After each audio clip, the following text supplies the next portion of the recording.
Any plans for this evening? Perhaps a game night? Game over, man. It's game over. Shut up. Play the game. Play it from your heart. 26 years ago, we started playing a little game. Now, we're all gonna sit down. We're gonna finish it. And may the odds be ever in your favor. And here we go. Hello everyone, welcome to Dice Camera Action, a mashup podcast about board games and movies.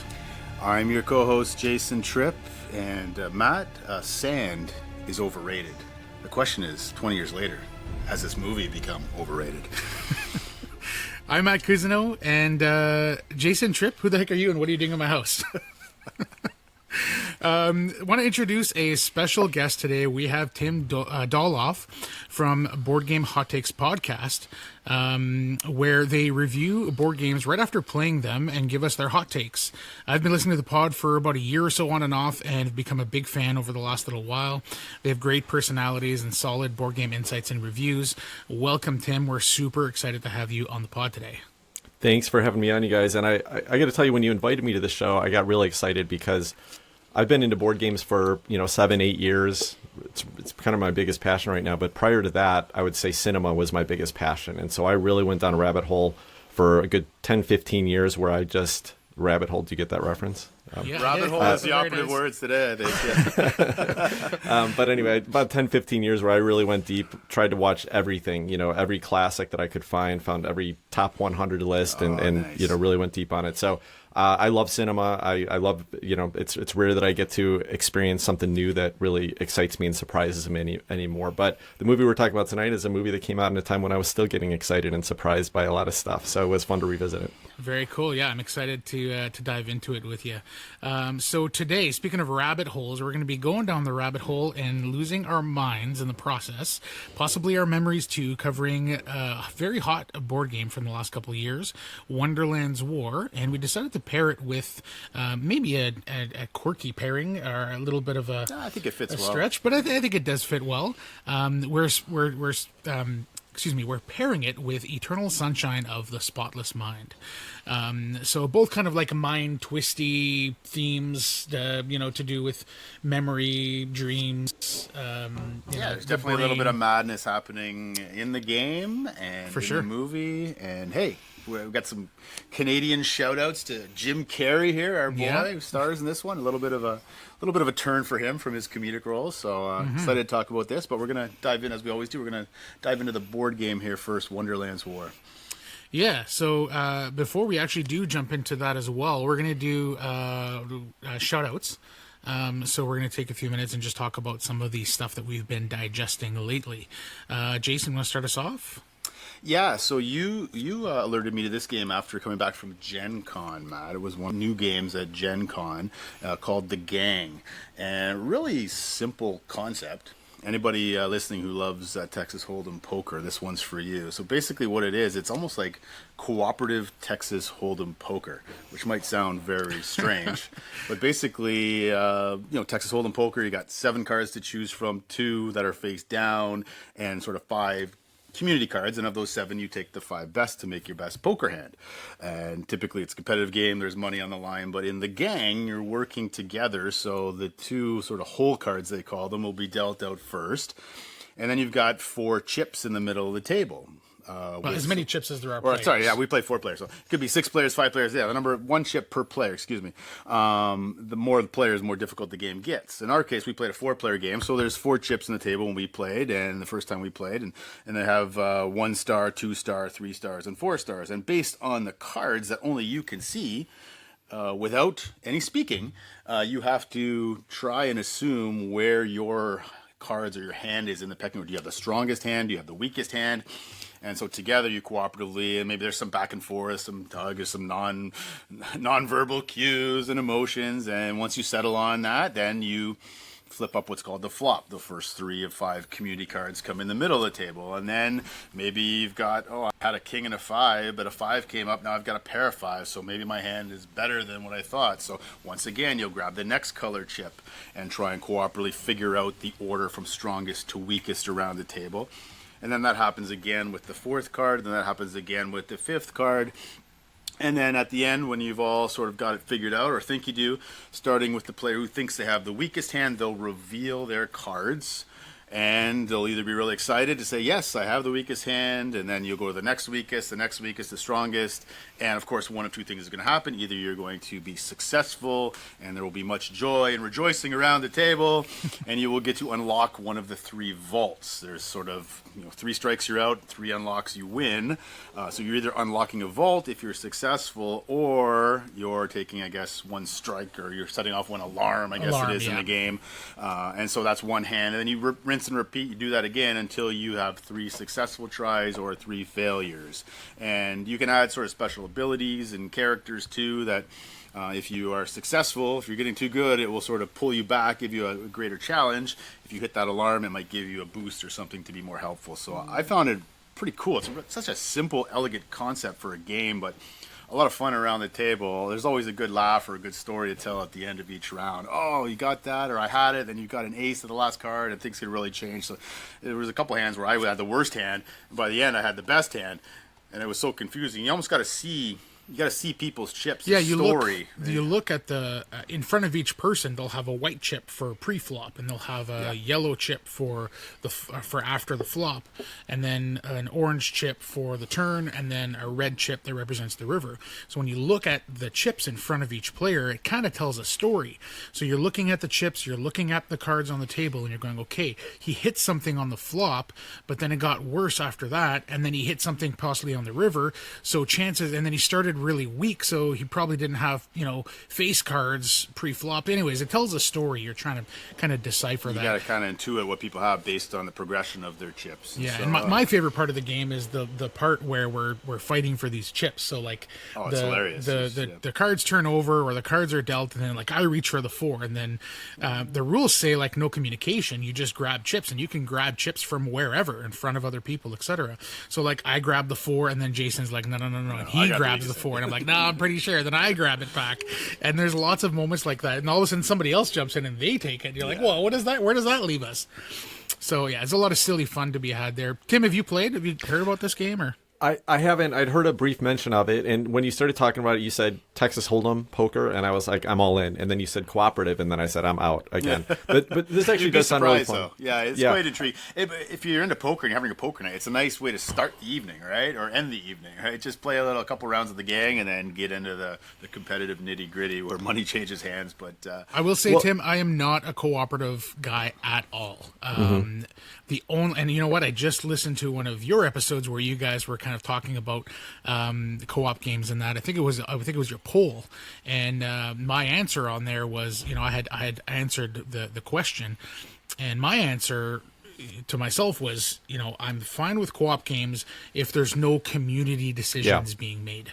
If everybody's doing their own thing, but we're working together to try to achieve something, I'm kind of fine with that. I just don't like a situation where, like, we as a team, we have to make a decision. It kind of puts things in a situation where it's easy for somebody to quarterback, or you let somebody else make the decision and you feel like, I feel like we should be doing something. It's always little really weird mixed emotions when it comes to that stuff. Well, yeah, I totally agree with that. And a couple of games that this reminds me of, and I'm sure that the designers got inspired by, one would be The Mind, which is, a similar type of thing where you're just trying to decide if you should play your card first because it's the lower number. And then like The Crew, which kind of brings in trick taking in that same type of... Same guys that did The Crew this game. Yeah. Oh, is it? Okay, okay, I didn't realize that.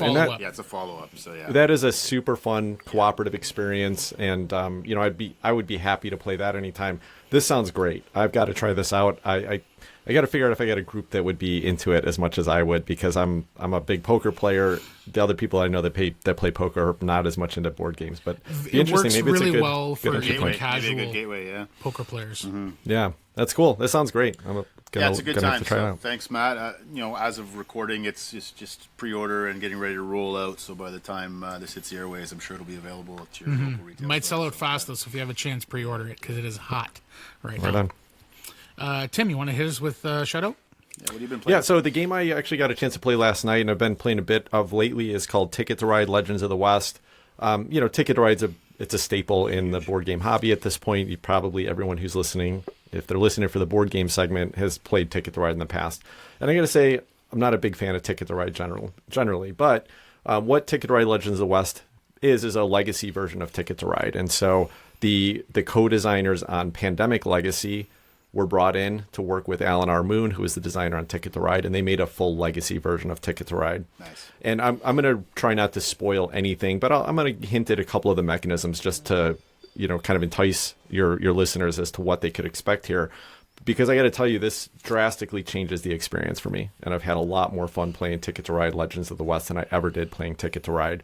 It starts out as a pretty standard Ticket to Ride experience. You have this kind of small partial map of the United States. This is supposed to be set back during the early American expansion, and so you've got the eastern colonies and railroads are just starting to build up. So you got this small map of a few different connecting cities, and it has the mostly core Ticket to Ride mechanisms. You are either drawing two train cards or you're discarding train cards that match to create a route out on the board. So, there are different routes laid out on the map that show what color trains you can put there.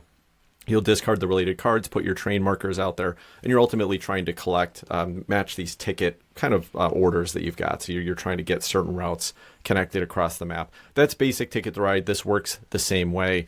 A couple minor scoring exceptions in that first game. Probably the biggest difference is that during the games you can start to collect money, and money ends up being points. So what that does, it gives some alternate way to create points during this game. And this is what really starts to change drastically as you play additional scenarios in it. So after the first couple of games, you're going to add onto that map. This map looks like a big puzzle. So essentially there's a few areas where you can add additional puzzle pieces in, and you're going to start to unlock different areas of the map and expand and stretch out into the rest of the United States. Thematically, you're exploring, going west and exploring. Yeah. And so when you, as you build those out, though, each of those map segments comes with some additional mechanisms, maybe not heavy, but there are some drastically unique things that will come in with each section. So that's kind of neat. Every game you're playing, you might be playing with something that's a little bit different, adds a little bit of variety, some new levers to pull within the Ticket to Ride system. But beyond that, there's two things. I won't go into the spoilers on those areas, but there's two things that I think really make this game shine right from the start. First is you've got extra motivations to create certain types of routes, and this starts in the very first game, and that is that if you create a route that matches your color trains, you're going to get coins for it. So now for the first time, you have some reason to say, hey, even if this doesn't match my ticket, or I need to make sure to pick up those trains that are my color because I can get a bonus if I can build it within that. So it starts to just give you some new decision points. And then the more interesting thing that I really enjoy about this is there's this event deck. And every time when you shuffle in the starting train cards, you're going to shuffle in a certain number of the newspaper cards that will pop up. There's 3 in a 4-player game, which is what we've been playing. But during that first deck that you go through, one of these event cards is going to get pulled out, and then you flip an event card off this short stack, and it's either going to create an event that happens immediately. Somebody might get a bonus for doing something at this point, or more likely it creates an ongoing rule that exists while that event is on the top of the discard pile. And so until the next event gets drawn, there's something that might give you extra motivations. It might give you extra penalties for doing certain things, but it just gives you some tactical change and variety that has made every game feel like I was kind of driven to do different things throughout the course of the game. So, with that said, that gives you just a glimpse into what you're going to experience here. But, my final thought on it, I'm 6 games in. I think it's a 12-game campaign on it. And then you end up with like a unique map at the end of it. But where I would have rated Ticket to Ride like a 6 for me, just because it's a fairly simple game, it's a redundant actions. This is sitting at a 9 for me right now. Wow, I really am having fun exploring it, playing it. Have either of you guys gotten a chance to play this yet? I haven't. I've heard about it, and I was intrigued. I've been thinking for years this is due for a legacy version, right? After Pandemic got that treatment, and Pandemic Legacy, I think one of them is still in the shrink wrap on my shelf. It's kind of lost its luster after going through a real pandemic, but this is great because I still have the original and I have Europe, and I just keep them on the shelf. I'll pull them out occasionally when I have non-gamers over as kind of a gateway experience. But I'm like you; it's like a 6 out of 10. It's just kind of ho hum. But I'm intrigued. I'm due for a good legacy game. Usually, I pull one out every winter and go through it with my family or gaming group. So maybe you and I can start, because I'm totally fine with Ticket to Ride, 6.5, 7, whatever. It's a good game for what it is. As far as I'm concerned, it's been great to help get my son into the hobby. He loved that game for a long time. We've kind of graduated from that. Even my 7-year-old has graduated from it at this point, and we've moved on. But yeah, I'd be open to that. And to be honest, I've never played a legacy game. Oh, wow. So I am, I mean, especially now that we're doing a podcast, probably a good idea to expand my horizons and try out a legacy game. So maybe it's something we can look at. Something to get us through the cold, harsh Canadian winter. Yeah, exactly.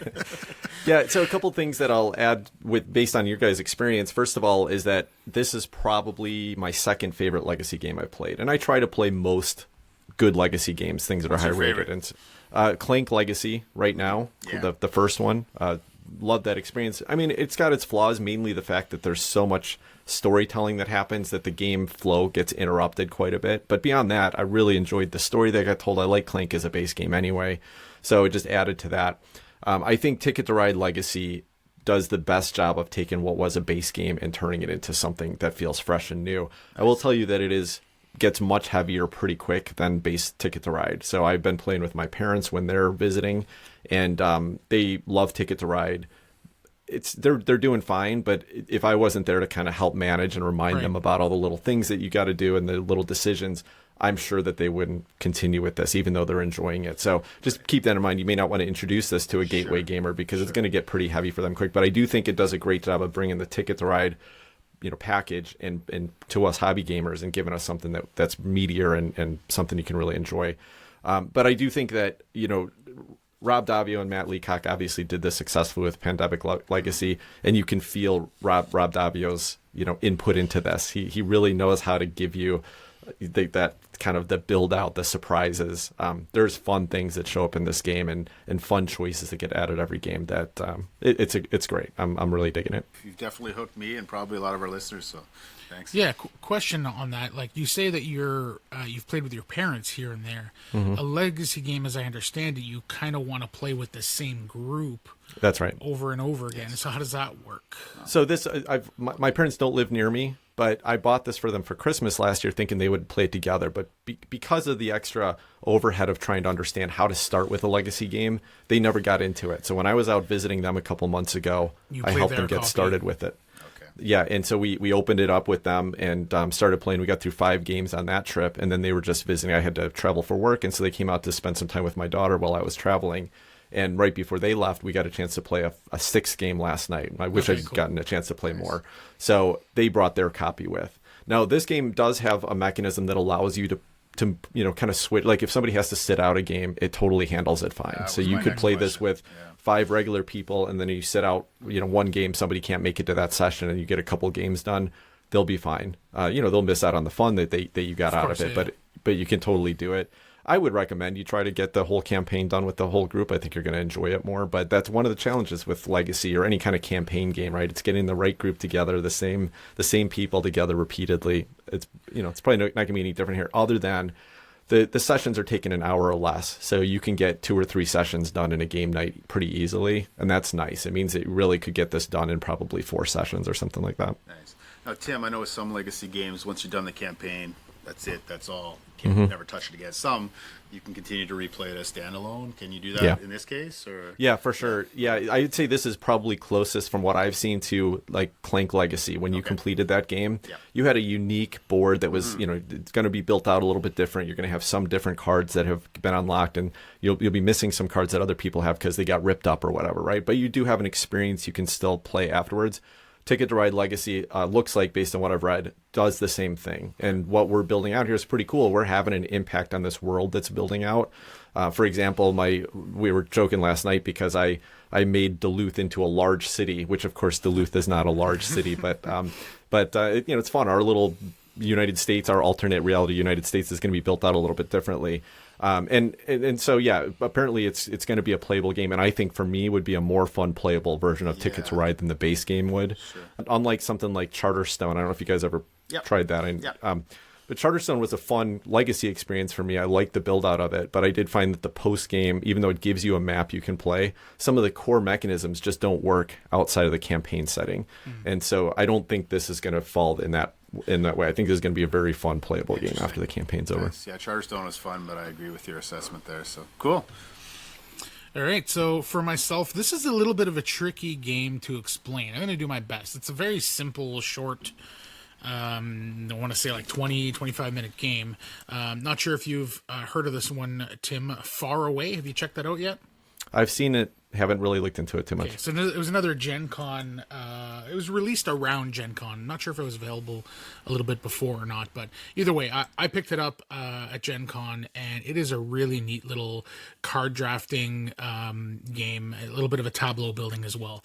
So I will start with the end game explaining this. I think that's the best way to do it. So at the end of the game, you will have 8 cards on your board that you will have drafted and placed onto your board in order.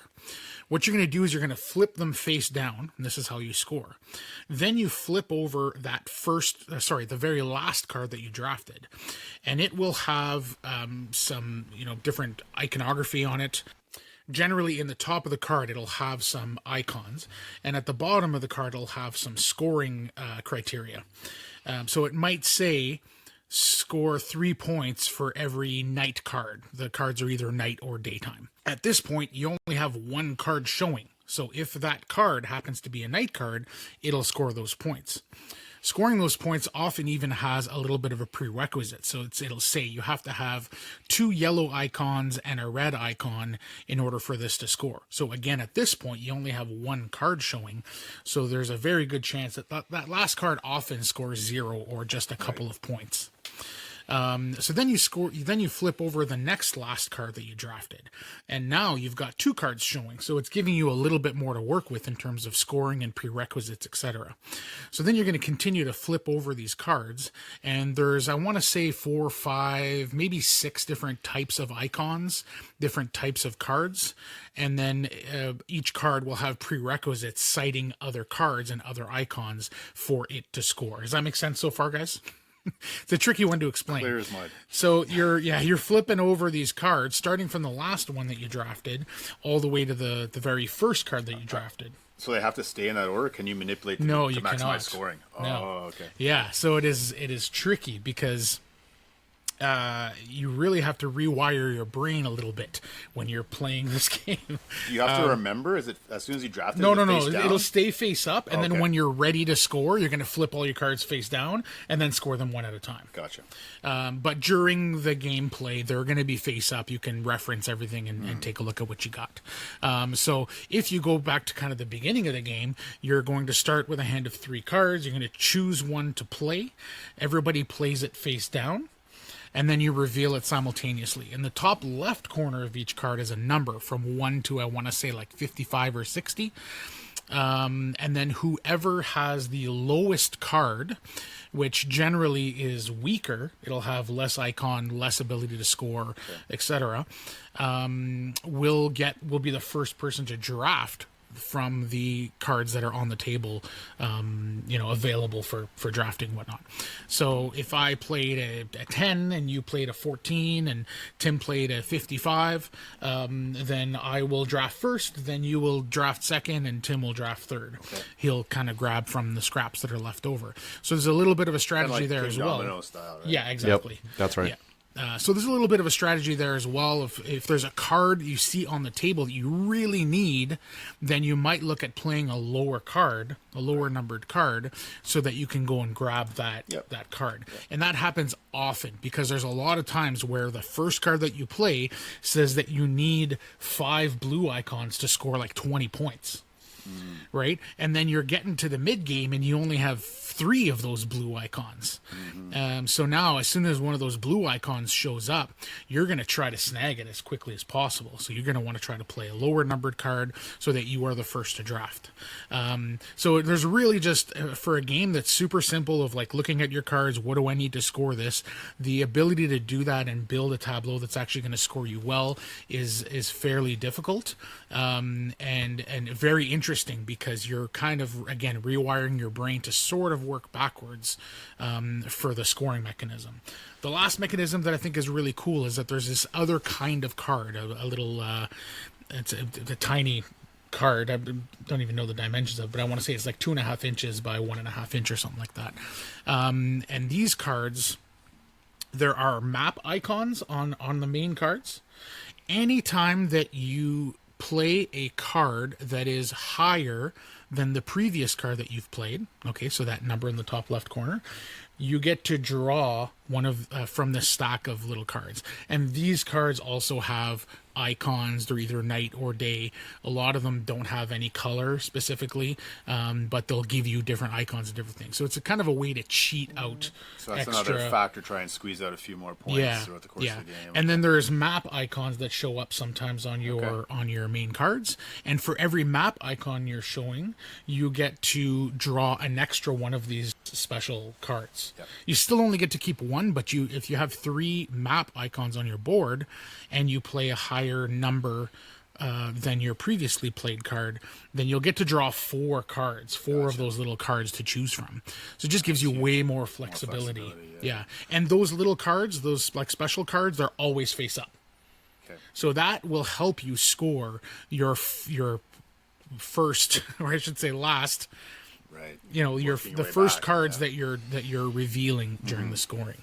Hopefully that makes sense. It's just like a really interesting little drafting game that plays in like 20 minutes. A lot of the actions are simultaneous, of just like playing a card, drafting a card, other than the drafting, but playing and all of that stuff is kind of simultaneous. So I mentioned it's it fairly briefly, quick. but King Domino came to mind right away because you're depending on the number you play, like how bad do you want to draft first, or you want to wait and go first next round. So different terrains, trying to fit it all together. This sounds like it's a little more in depth. Yeah, it's like King Domino with more scoring criteria, more different, more complex scoring criteria, and then the factor of like revealing that last card first and then flipping them one at a time, revealing more and more, and your last 2 or 3 cards often are your big scoring cards.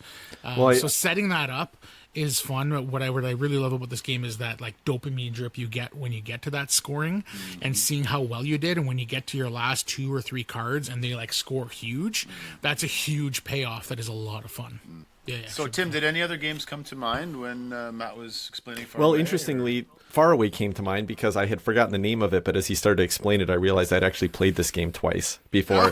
Great. Let's hear your thoughts. Well, the funny thing about it is the first time I played, someone had invited me on a game on Board Game Arena as an async game, and I hadn't really read the rules. I kind of glanced at them and I started playing it, and I'm having fun drafting these cards and making those choices. And then we got to the end of the scoring, and I didn't realize that it scores one at a time and from left to right or whatever. Backwards. And I got a dismal score on that one. This game is interesting. It does remind me of Furnace. If you guys have played that, because it's got that kind of, you're building up the tableau and then it has to run in a certain order. What I like about it over Furnace is that Furnace gets really grindy. You end up kind of doing the same things to build resources, to run an engine, to build resources. And this one is just, it's fun. It's quick. It's like you're doing this draft and then just kind of see how it runs together at the end. Reminds me a little bit of like Fantasy Realms, except with a more interesting draft because it's all face-up draft and you get a few more choices in it. Fantasy Realms, right? You're just like drawing cards off the top of the deck and then hope that they all compile and score up at the end. But this scores more smoothly. The one thing that I think is interesting about it is that this is one of these games that you could teach somebody really quickly. So it's great for like a entry weight teach, but it's such a weird way to think about the scoring that I think people who are playing this as kind of a new entry into board game are going to have a hard time actually having fun or accomplishing anything with it. But that said, it's a fun filler from my perspective. I think it's a great little game for spending 30 minutes at the end of a game night. It's great. Okay, so that's what we've been playing of late. Let's just pivot to what we've been watching, because here on Dice Camera Action, it's a mashup podcast. So those are the games we've been playing. So one movie I watched recently that was probably one of the biggest surprises of the year. I had heard some good banter about this movie. It's not necessarily my go-to genre. I'm not a big kind of horror or anything too sort of grisly, but this was a sort of, I'd say it's more of a thriller than a horror movie, sort of a serial killer thriller called Strange Darling. And caught this in theater. And let me just say, aside from Dune Part 2, which is just glorious on the big screen, this is probably the best looking movie I've seen in 2024. Wow. The cinematography was incredible in this movie. The cinematographer is an actor that people probably know, Giovanni Ribisi. No way. Yeah, but The cinematographer. Yes. Interesting. Yes. And I tell you what, as good as an actor he is, I think he's got a bright future as DP. The cinematography was exquisite. I kind of eye rolled right at the beginning because the title card flashes on the screen and it says, this movie was shot in 35 millimeter. I'm like, oh, geez, that's pretty pretentious. But I tell you what, it definitely earned that title card because it was just exquisite the way this movie was shot. And it's basically a two-hander. It stars Willa Fitzgerald and Kyle Gallner. And in the credits, Kyle Gallner is simply called the Demon and Willa Fitzgerald is the Lady. And the very first shot, interestingly enough, this is non-linear storytelling, much like the main movie we're going to be reviewing today. Yeah. So it's in 6 chapters, but the chapters are all scrambled. And so the very first shot, we see Willa Fitzgerald's character, the Lady, running out of the woods with blood dripping down the side of her face, her ear, sustaining an injury, with Kyle Gallner, the Demon, sort of chasing her in a truck with a shotgun. And she's just booking it. And you're like, you're just diving right into the story. And the song Love Hurts is playing in the background. And it's like, okay, here we go. I have no idea what's happening here. It's this game of cat and mouse. And then all of a sudden the story flashes forward and flashes back. And you're trying to put the pieces together. What's happening here? And it's just a really... Sometimes movies like that can be gimmicky. This didn't feel gimmicky. It felt intentional and it really worked. It kept me on the edge of my seat the whole time. Don't read any reviews or spoilers for this one before you go see it. Go in blind. I don't want to say too much because I don't want to spoil anything, but it's one of the best looking movies. The 2 lead actors are incredible. There's some interesting supporting actors that I won't spoil who they are that pop up, some interesting cameos throughout the film. But it's a pretty wild ride and journey from start to finish. The sound design, the mix is incredible too. Whenever Kyle Gallner's on the screen, you get this like kind of booming on the screen, like this sort of intense music. And yeah, there's twists and turns and unexpected things happen throughout the film. And I was pleasantly surprised for a movie that's not typically my go-to genre. It's Strange Darling. It's a 4 to 5 star film for me, and it's worth checking out if you can see it on the big screen. I highly recommend it. And again, go in blind. It's a wild ride. Very cool. I'm very excited for it. This year has been such a low, like in the theater, it seems like everything that's out there are just horror movies or thriller movies. And I think this is tied to the writer's block that happened last year, early last year, and just, anything that was kind of bigger budget, bigger production just hasn't made it out yet for the most part, right? There's been a couple, but it's been in my opinion, a pretty weak year for movies. But what's happened is that all these thrillers, all these horror movies are just blending together. They haven't stood out to me, so I haven't really been inspired to get out to the theater and see a whole lot this year. But yeah, Jason, that sounds pretty interesting. So intrigued at the least to go check it out. Yeah, the director's J.T. Molnar, and this is his debut. I'm always interested to see people's creative debut. I guess him and Giovanni Ribisi have been like film bros for years, and they've been fooling with cinematography stuff. And so we hired him to be the DP on this, and it's pretty exquisite. So for the visuals and the sound mix alone, and the acting in the lead roles, it's worth checking out. If you don't mind some grisly stuff in a film, it's definitely worth a watch. Yeah, right up my alley, that's for sure. I am excited to check it out. Cool. Tim, what you got? Loving the theater this year, so I'm going to talk instead about a show that I have gotten a chance to see. And there's some pretty great television that's happening these days. I haven't typically been a big television person, but I love the new serial, kind of drama, sci-fi stuff that's been coming out from some of the major studios. In this case, it's an Apple TV show, and this is Dark Matter. My wife and I just finished the first season of this a few weeks ago. It stars Jennifer Connelly and I should have his Joel Edgerton. Thank you, Joel Edgerton in it.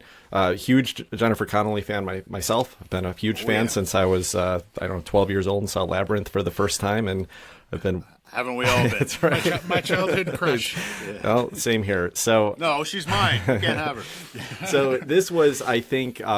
I was a little surprised to see her, and I didn't know much about it going in, to be honest, which I like in a show. And this does have a sci-fi bent to it. I'm not going to spoil anything, and you should go in kind of blind on this as well, because there's some pretty fun twists and turns that happen, right out of the gate. And so the first episode, Jennifer Connelly's on screen, kind of playing a traditional, standard housewife, not too exciting. And I was like, this feels like a wasted role for her. But I will tell you that she gets a full opportunity to, use her range and show us what she's doing on screen. Joel Edgerton was great too. But I found it to be a pretty, a pretty solid, well-produced, well-made sci-fi series, deals with alternate timelines, and I'll just stop there and say that. And I'm sure the science behind it is all nonsense, but that's okay. I don't watch sci-fi for the science, to be honest. But For sure. It's worth checking into, and I think they left it open. I'm sure there will be a sequel to it. Another season will be released at some point, and I thought they left the series in a pretty good way to lead us into that, hopefully sometime next year. So Dark Matter. Cool. Yeah, I've heard good things. I like you, I choose my TV shows very sparingly, but Jennifer Connelly in a sci-fi TV show, I can't resist that one much longer. So thanks for the reminder, Tim. Speaking of fun nonsense, what have you been watching lately? That's a good segue to yours, Matt. Yeah, fun nonsense for sure. So I watched Trap a couple of nights ago, the latest movie from M. Night Shyamalan. I mean, has there been a director with a more interesting career? Like, just wild. He started off so strong and then was in director jail for so long, and then had to like remortgage his house to make, I think The Visit was the beginning of the Shyamalan-assance. He's been making some pretty solid stuff since then. I think he's kind of found his lane. Solid, if not spectacular. Last few been decent. He's found his lane again, I think, and he's back in the zone. And I guess where I'll start with this is that I always say this with genre movies. Genre movies will typically in the beginning teach you how to watch them, right? So you watch the first scene, you watch the first act, and you're like, okay, this is this kind of movie. So I'm just going to go along for the ride. Okay, it's a gory movie, it's silly kills, it's this or that, and you just go along for the ride, and you learn in the beginning of a movie what to expect, the kind of stuff to get. And I think that Shyamalan has his own lane, his own genre, like the Shyamalan movie, and you have to. Definitely has to be a suspension of disbelief if you're going to enjoy it, and if you can do that. The man is a master. He knows how to like build tension and setups and payoffs and thrills. The man can direct a thriller. Yeah, he's a big Hitchcock nerd, right? Yeah, so yeah. You can see a lot of Hitchcock's fingerprints in his work and the inspiration there. Absolutely. So if you can suspend your disbelief enough to enjoy a Shyamalan movie, you're gonna have some fun. And I will say that Trap is the movie that tests that theory to the limit, because the premise is wild, it is silly, it makes basically no sense. And that's where we start. From there, it gets, just wilder and wilder. But again, if you can just like shut your brain off a little bit and just go along for the ride, there is so much fun to be had in Trap. What I said to my wife afterwards, after thinking about it, for a day or two, I think it's my least favorite of his good movies. If that makes sense. Because he's got like 5 or 6 bad movies. And then he's got probably 5 or 6 good movies that range all the way to like, great, spectacular, iconic films. So I think it's my least favorite, or the least of the good movies, but it's still good, and there are some incredible moments. And I will say that Josh Hartnett is worth the price of admission alone. This man is making a comeback, and he's not just the teen heartthrob that he kind of started out. Dude can act, and he's on a bit of a heater. Yeah, I don't want to say too much more than that. But if you like a good thriller and you can shut your brain off a little bit and you want to just go for a ride, I don't want to say too much more than that. But Trap, a lot of fun. I had a blast with it. Yeah, I just looking on Letterboxd. In my review, I wrote, "It's 2024, and M. Night is putting all of us dads to shame." This is basically his gift to his daughter. Oh, yeah, that's right. Who has one of the starring roles as a musician. It's a concert film, basically, with a serial killer twist to it. And, I guess it's kind of like his gift to his daughter. So, this isn't the only gift to his daughter, because his daughter, he was also the showrunner for a show called Servant that ran a few series, and I noticed her name as a director on several of the episodes, so it's pretty clear that he was kind of setting her up as the to take over. And we're talking about, because he has another His daughter, other daughter that had just her directed Yeah, she just directed a film this year. The Watchers, I think, which it's is called. not very good. Okay. I hear it's terrible. Have not checked it out for that reason. So I don't know if it's that You know what? that directed some Maybe episodes it's on not, Servant. because it looks like she's actually credited as the soundtrack on Servant, not as the director. Maybe that's interesting. So one daughter's a musician, the other He's one's got 3 the other one's daughters, filmmaking. yeah. Okay, interesting. The other one's, quote unquote filmmaking. Yeah.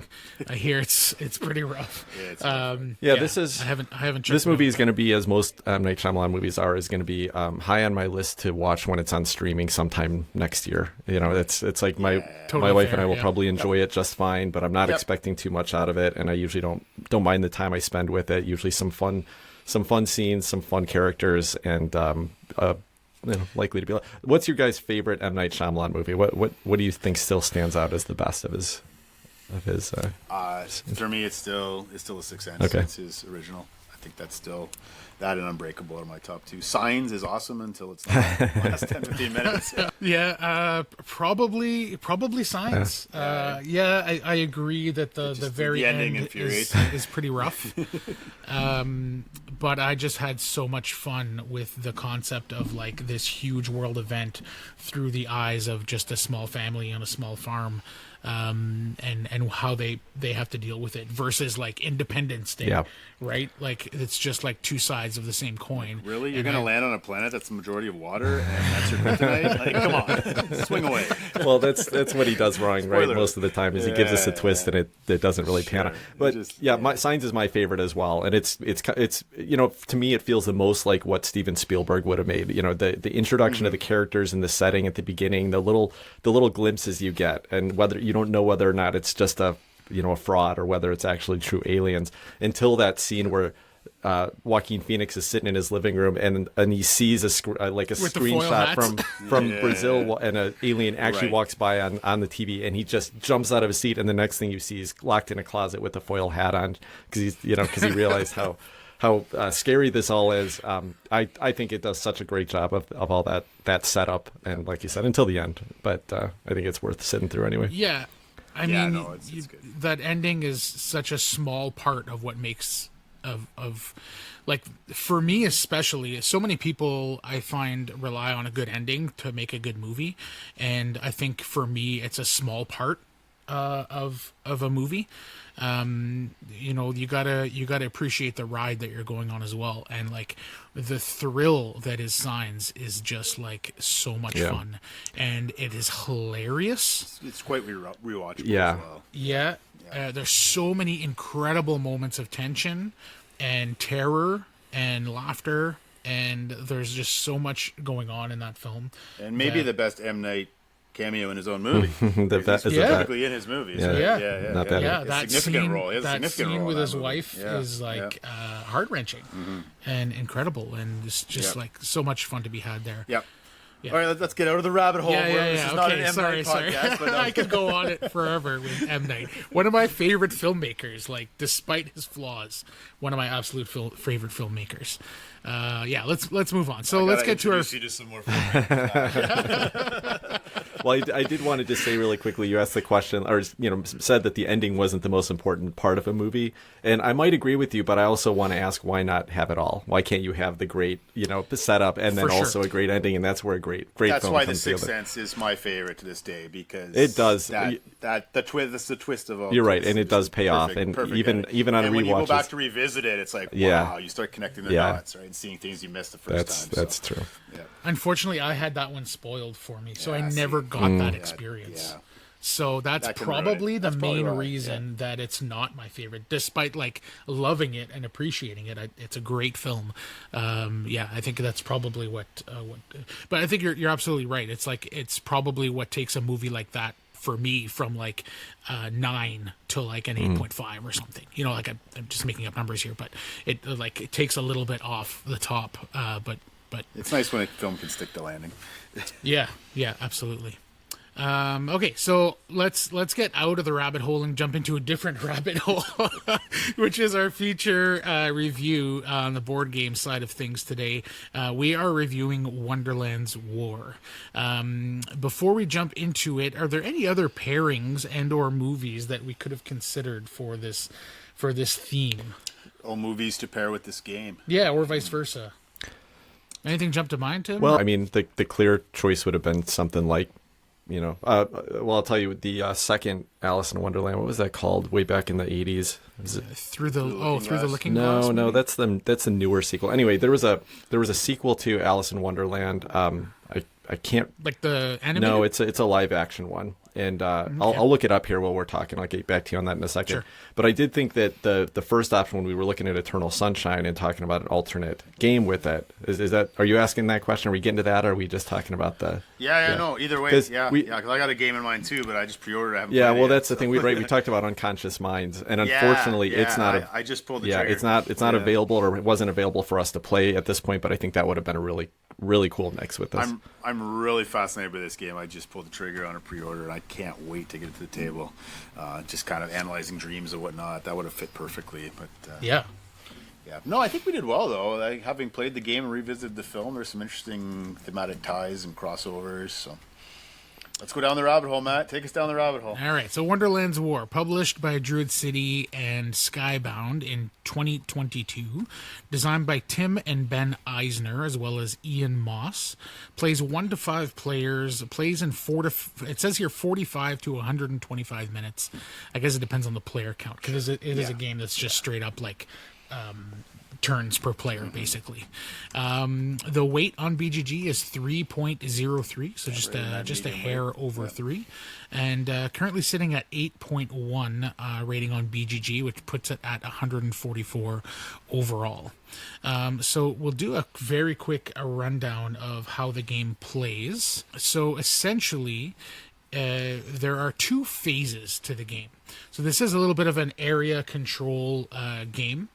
And the first phase is called the Tea Party, and there's basically a table around or a rondel around the center of the board, and on this rondel you put out cards. And you put it all the way around the table, and then players take turns moving around this rondel, and they can go as far as they want to the card that they want. But if they go too far around and they have to, do a full cycle of the rondel, every time they pass what they call the head of the table, there's a kind of a negative thing that happens. They have to roll for shards, which would be negative towards a few other things in the game. But you're essentially kind of moving to different seats at that table, grabbing cards, which essentially works as a little bit of a draft. And then these cards have all kinds of icons on them that'll give you supporters, which is like warriors or meeples that you're putting into the different zones around the table that you're going to fight over in the second phase. You're also getting quest cards, which will give you during game feats that you can accomplish for points, as well as end game scoring conditions. It'll give you chits that you'll put in a bag. This is a bag. What do you call that? A bag puller? Bag puller is what you would call it. So chits that you'll go into your bag. So we'll get to that in a minute. But that is essentially how you'll do your combat in each of the zones in the second phase. And it will give you have a personal player board that has a bunch of abilities that you can unlock. As well as other bonuses, and you can increase your endgame scoring and a bunch of different things that you can do on your own player mat. So all of this is done via the cards that you're going to draft by moving around this table. Did I get that Tea Party phase more or less correct? Anybody have anything to add there? Yeah, so if you're just a bird's eye view of the board, I think it's a large table, you're moving around the table, and on the periphery of the board, you've got these 5 regions. As you collect cards, some of them will have meeple iconography in the top left, and you'll take the card and you'll collect the bonuses or rewards or whatever the card tells you to do, but also you'll not only do that, but you'll put the associated number of the meeples in one or multiple, depending on your character, in one of those 5 regions, because after the tea party phase, and the tea party phase ends when everybody has collected 4 of those cards around the table, and they'll refresh every time someone goes to the head of the table, then we pivot to what we call war phase. The war phase. Maybe you can break that down for us, Matt. Yeah, so the war phase then, there are, like you said, there are 5 regions, and then one at a time we'll go through the regions and wage war. And the way this happens is by pulling chits out of your bag. And there are some negative chits that start in your bag that will make you lose supporters. And as soon as you run out of supporters in a region, you're out of it's called busting, and then you put your marker to 0 and you do not participate in this war anymore. And last man standing wins, or the first one to go all the way up the track to the 25. Now, the way you move up that battle track to represent how much, I guess I don't know how you would... Power and strength. It's basically power or strength, yeah. Sure, in each region. The way you move that up is by pulling chits out of a bag. So everybody who's participating in the war will put their hand in their bag, pull out a chip, and then reveal simultaneously. If you want to stop anytime, you just pull out an empty hand and you say, I'm going to tap out, because you may want to tap out early because you know you're not going to win the battle, or on the battle track you'll get to these, sometimes you can get to a symbol that's called a forge symbol. And we should talk about a player mat. Everybody not only has the table that they're moving around, but it's asymmetrical. We each have our own character with special abilities, and every time you hit a forge symbol or stop at a forge symbol on the battle track, or you get a forge token, you can do a forge action, which allows you to increase maybe the strength of your character, or get some more meeples in play, or unlock something. And so you're not only are you collecting these cards and going to battle, but you're trying to increase your strength and your unique special abilities on your character mat as well. Tim, feel free to jump in. You've played this a lot more than me, so you can fill in some of the gaps for us here as we're explaining. Yeah, I was just going to say, the other reason you might stop early versus just being the highest on the battle track, which there's good benefits for winning battles or even coming in second for them. But aside from those forge tokens, the other thing is you all have individual quests, and everybody starts with, I think, 1, and then you can get more over the course of the game. And those quests will have certain conditions you can meet in game, yes, and basically get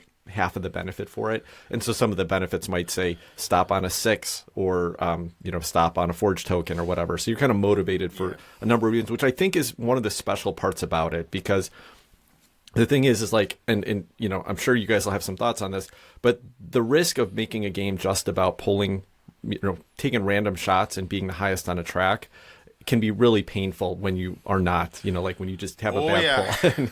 And it can be really painful even when you're not going for that. But there is alternatives here to say, like, I'm at a lot of risk here. I can stop and I can still there's a reason for me to still get involved in this battle, even if I don't think I can win it. So I think it gives you some nice drivers, even if they don't always pay off exactly. Yeah. And another thing we didn't talk about is at the end of the tea party phase, you're actually, when it comes around to your turn and you've already pulled 4 cards, you're going to take your character standee and you're going to put that in one of the 5 regions. And the strength of your leader starts at a strength of 1. It can go up to a strength of 6. So that adds strength value in that battle right out of the gate. And aside from that, one of the cool things in this game is you can get additional characters to support you in the battle beyond your meeples that you're putting out. They don't give you strength per se. They just allow you to persevere longer in the battle. This is maybe my favorite part. You can get these what they call Wonderlandian characters. And so there's 3 of them available. So if you take one of those cards around the table that has a W symbol on it, you can grab one of the 3 Wonderlandians that's in play. And some of them gives you extra chips to put in your bag. Some of them actually give you another standee that can join one or multiple battles and give you additional strength. So for example, we got one here in front of me called the Griffin, and it's worth a strength of 2, and this is the one that Matt just pounded me with the other day. At the start of the battle, move up to 2 of your supporters from another region to the Griffin's region. So that allows you to actually move some of your meeples around from region to region. That can be really strategic, going from one battle to another. You can kind of finesse and get a few more battles and wins. And we should say, when you win a battle, there's rewards that not only do you get the reward on the region, now there's 3 rounds to this game. And so you're going to do this tea party phase, and you're going to do the waging war 3 times. Round 1, the rewards are modest, and then they go up each round. So when you win battles in the second and third round, you're getting quite a bit more points than you will the first round. Not only that, but whenever you win a battle in a region, you get to place one of your castles corresponding to your color of your leader in that region. That gives you a minimum of 3 points at the end, and when you forge, sometimes you can make those castles increase in value. So they could be worth up to 6 points at the end of the game, which is quite significant. When you get a castle in a region, you cannot put an additional castle in that region, but it does give you a strength of 2 for all future battles. So part of the game is trying to get 4 or 5 total of these castles by the end of the game and upgrading their value too. So there's a lot of different paths to getting points. There's those quest cards, there's winning the battle and getting the battle points, there's getting as many of those castles as possible. So I like the fact that there's multiple paths to scoring points in this game. When you win a battle and you get the round bonus of points on it, this is just like what Ethnos did. This was an old, I think it was a Fantasy Flight game, or no, Simon game. It's an old Command game that had a similar area control mechanism to it. And what's cool about it is that, again, it would seem obvious which region you would put the most people in, right? Because maybe it's worth the most points. But it's kind of neat that you have quests that are going to drive you to go to certain regions, but also that you may want to just set up and get some strength building up in a region, even if it's not worth a lot of points now, because it may get worth a lot more points in the second and third round. And so then you get to carry over that stuff you've got there. So again, it did a good job, I think, of just not driving everyone to the exact same goal every round. You're going to have some benefit to go off into regions that aren't particularly contentious. Didn't mention yet, and this is something I think this game does exceptionally well, and it should be really in any type of battle game, and that's the fact that you can wager on the winner of it, on the outcome of a battle if you're not in the battle. And this is particularly important when you're playing like a 4 or 5 player game, because the reality is that these battles can be quite long, depending on how built up people's bags are. And so it does keep the people that are engaged in the battle at least interested to know what the outcome was and kind of cheering on, rooting for somebody that's in the battle. Minor positive or negative whether you win or lose, but it adds a little bit of a fun touch. Yeah, we should say too, sometimes you mentioned it, Matt, at times when you go around the table, or sometimes you take the most powerful cards at the table, there'll be a little bit of risk. You got to roll that shard die, and it's either going to be a value of 1, 2, or 3. In your case. And in my case, it looked like every side was 3, because I just kept rolling 3, which was terrible.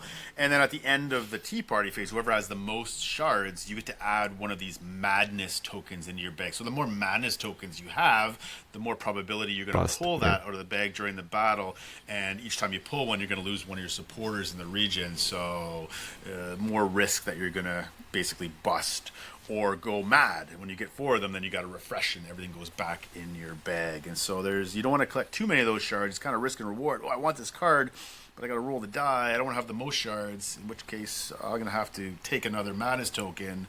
So there's a lot of interesting decisions as you're going around the table getting ready for battle. Well, now that you're past the rules description and kind of covering all the mechanisms, I got to say that draft, that tea party phase, that's the most fun part of this game in my opinion, because these 3 eras have different decks of cards, and every card is unique. Every card has different rewards on it, and there's so many things you can get out of them, but they do a good job of balancing them by saying, okay, you can get this great reward, but you're going to have to roll the shard dice, or you can get this great reward, but you're not going to get any supporters to place with this. Right. And so you'll have people that are just like grabbing up all the great cards, but then they start the battle and they've got no supporters out in the region. So I think it does a great job of balancing all those different options and making it very fun choices. And I guess in Jason's case, taking lots of risk, which didn't pay off for him. Twice it didn't pay off. So one last thing I want to talk about before we get into like our thoughts, our specific thoughts about the game, is the art. So the art is it Manny Tremblay? Yeah. I'll make sure I get that That's right. right. Is that right? Yep. Yeah, Manny Tremblay. And he also did the art for Radlands. And I remember thinking at one point, Radlands has to be the game that I have that I think looks the best. And then I got Wonderland's War, and I think this might be my favorite production in terms of pure production and art. Might be my favorite game in my collection. I think it just looks gorgeous. The art is amazing. The table presence is so cool. There is a upgraded deluxe version where you can get minis. Now, I'm not a painter, so I have standees in the base version, but the standees are are full art, full color art, so they look great. But I did get the upgraded chip box. Yeah, so like mini poker chips. Yeah, weighted. They're great. So I think that makes a huge difference too in the feel of the game when you're pulling chips and all of that. Yeah, that was my first impression too, just before my first play, and I've just played twice in the last couple of weeks with you, Matt. Was wow, this has a really good table presence. Just pop, like it's visually appealing. Yeah, it's just kind of like Strange Darling on the big screen. This is on the table here, right? I'm interested. Looks like an interesting theme here. I'm interested. And then 2 hours later, I was quite frustrated. Both the retail production that has the standees, and I do have the deluxe version that has the minis in it. And I think you guys are spot on here in the fact that because the double-sided standees have the beautiful Manny Tremblay art on them, it's almost an improvement over the minis. And unless you're an amazing painter. That's right. Exactly. And in fact, this is the only game that I have actually tried my hand at painting at this point. And part of the reason for that is because they're kind of chibi minis that seemed a little bit easier to get into. So I've tried, and they've turned out okay. I'm definitely no expert or anything like that. I've only painted the characters at this point. But the main reason is because when you have those gray blobs of plastic all over different regions of the board, it's impossible to tell at a glance whose characters are in there. Right. And you're constantly forgetting, was I supposed to up my power there? Oh, I'm in that region. I should have had 2 extra power there. Oops. So when a production decision makes a game less playable, that's always extremely frustrating. And so I think, I agree. I think the standees work great here, and probably, again, unless you're going to paint it, just stick with that. Yeah. So we're all in agreement. This is one of the best looking games we've played recently. Matt, what are some of the other things you like about this game?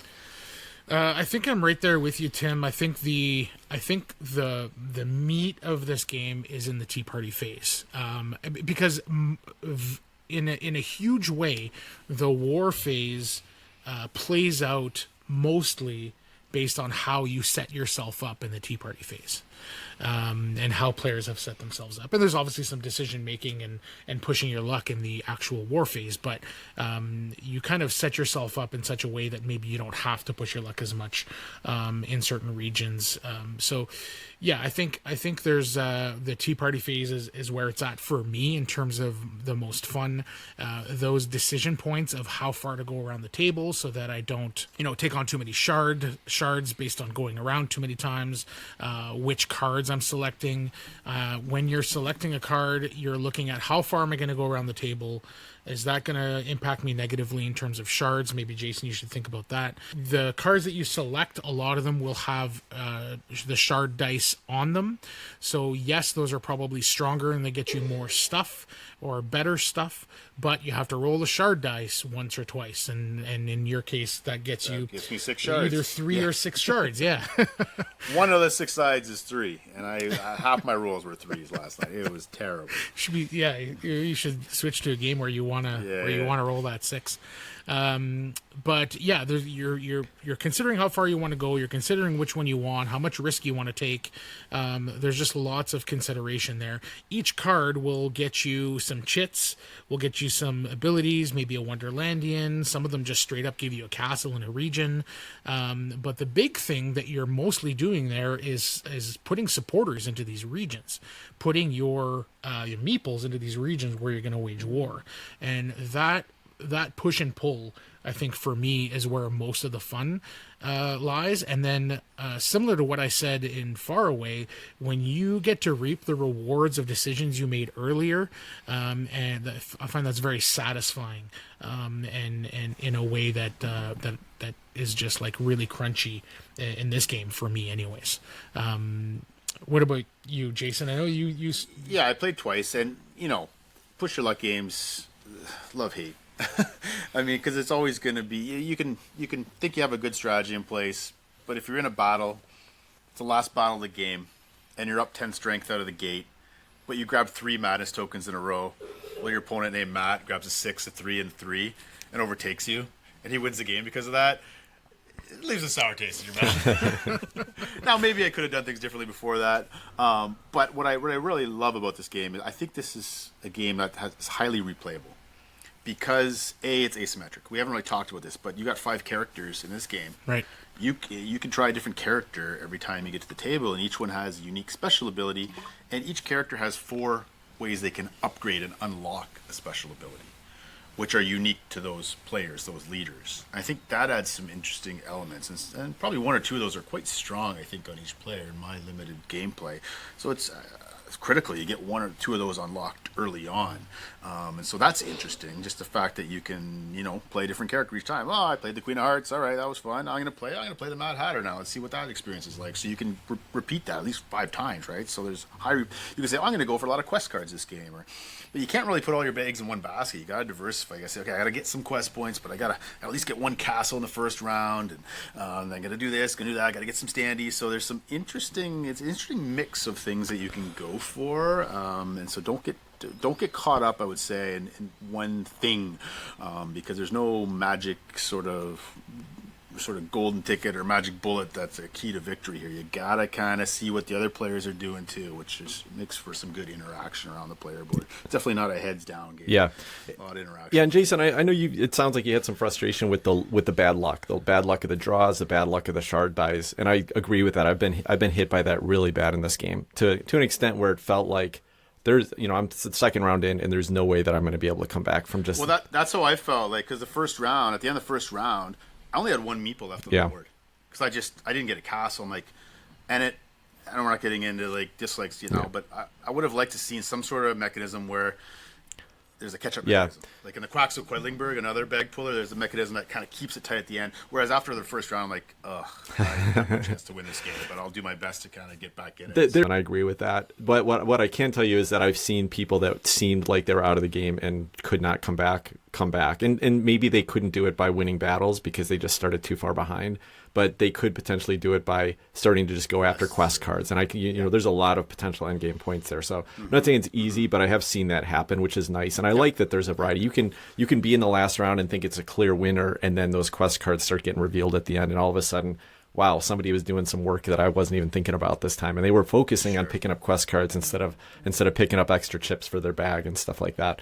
Yeah. So, but the key is, you're right. This is it's a long game. It's a pretty big teach for something that you can lose based on bad luck, and I think that's going to be a detraction. Yeah, and for I've only people. played it twice, so I've got a limited sample size. Oh, I'll definitely play it again. Yeah, you can keep playing it. You're going to keep finding it occasionally. There's going to be one or two people that are going to have a rough time of it. So you don't want to play with people that are very much like, I need to have control over the outcome of this game. There's going to be luck-based moments. That can drive fun. It does for our group. Like, we love it when those crazy, dumb things happen that really change the outcome of a battle or whatever. We had a famous battle that we love talking about, which is, it was 3 of us were in the battle. One person just got to the first forge token, so they were down at 4 power or something like that on the battle, and then they stopped. And they knew they were not going to win the battle. They just wanted to meet that quest by getting the forge token. I feel like I know where this is going. I think the other 2 people, they're getting it. They're pushing up. They're all getting to the top, and both of them busted on the same turn. He ended up taking first. The other people were out of the battle completely. That's hilarious. And they were because they were both pushing each other. They wanted to push for last, so they're like, low odds. I got 1 chip out of 10 in my bag that's going to bust me here. So they both felt pretty confident about it. And of course, the person who wagered on that battle got it way wrong. They did not expect to win it, to lose that one like that. So it's got some fun. There's moments always a good about story to tell. Yeah. Whether you're happy or sad, there's always an interesting story to tell when you put it back. Yeah, that's right. So. That's right. Yeah, I will say, like, despite your frustration, I think these big swingy moments and the good luck and the bad luck, all of these for me are features and not bugs. Well, it's part of the theme too. Yeah. Like, I'm feeling mad at the end of this game. There's some madness literally setting in. I'm like, well, that's part of the theme. That's not the type of madness they're talking about. I think. Right. Yeah. Needless to say, I mean, for our listeners, if you like push your luck games, you're gonna love this one. If that's not your go-to, you'll still probably enjoy it like me, but it won't be one of your favorite games. Right, and the push your luck mechanism in this is it's not like 80% right? of the game. Right. This is not Quacks, as you compared it to Quacks, and rightfully so. But Quacks is like 95% bag building, push your luck. This, I want to say, is I'm throwing out a percentage there, but it's like maybe 30% bag building, push your luck, bag pulling. Yeah, you've got the area control, you've got the drafting. There's a lot of mechanisms that work and at play here. Yeah, so for me, when you're talking about Quacks, that sort of game does not interest me that much because it's mostly just that, and I prefer a game where you have more control.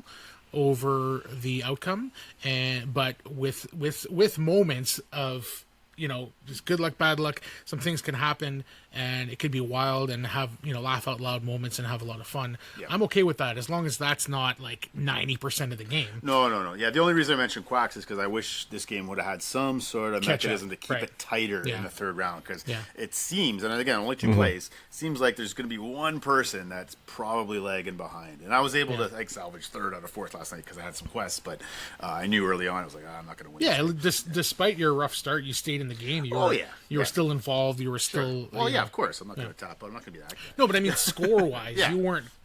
You weren't really fully completely out of it. You were still within arm's length there. It's a long arm's length. Yeah. Fair enough. But no, it was a good time, man. Yeah. So one other thing that you mentioned is the catch-up mechanism.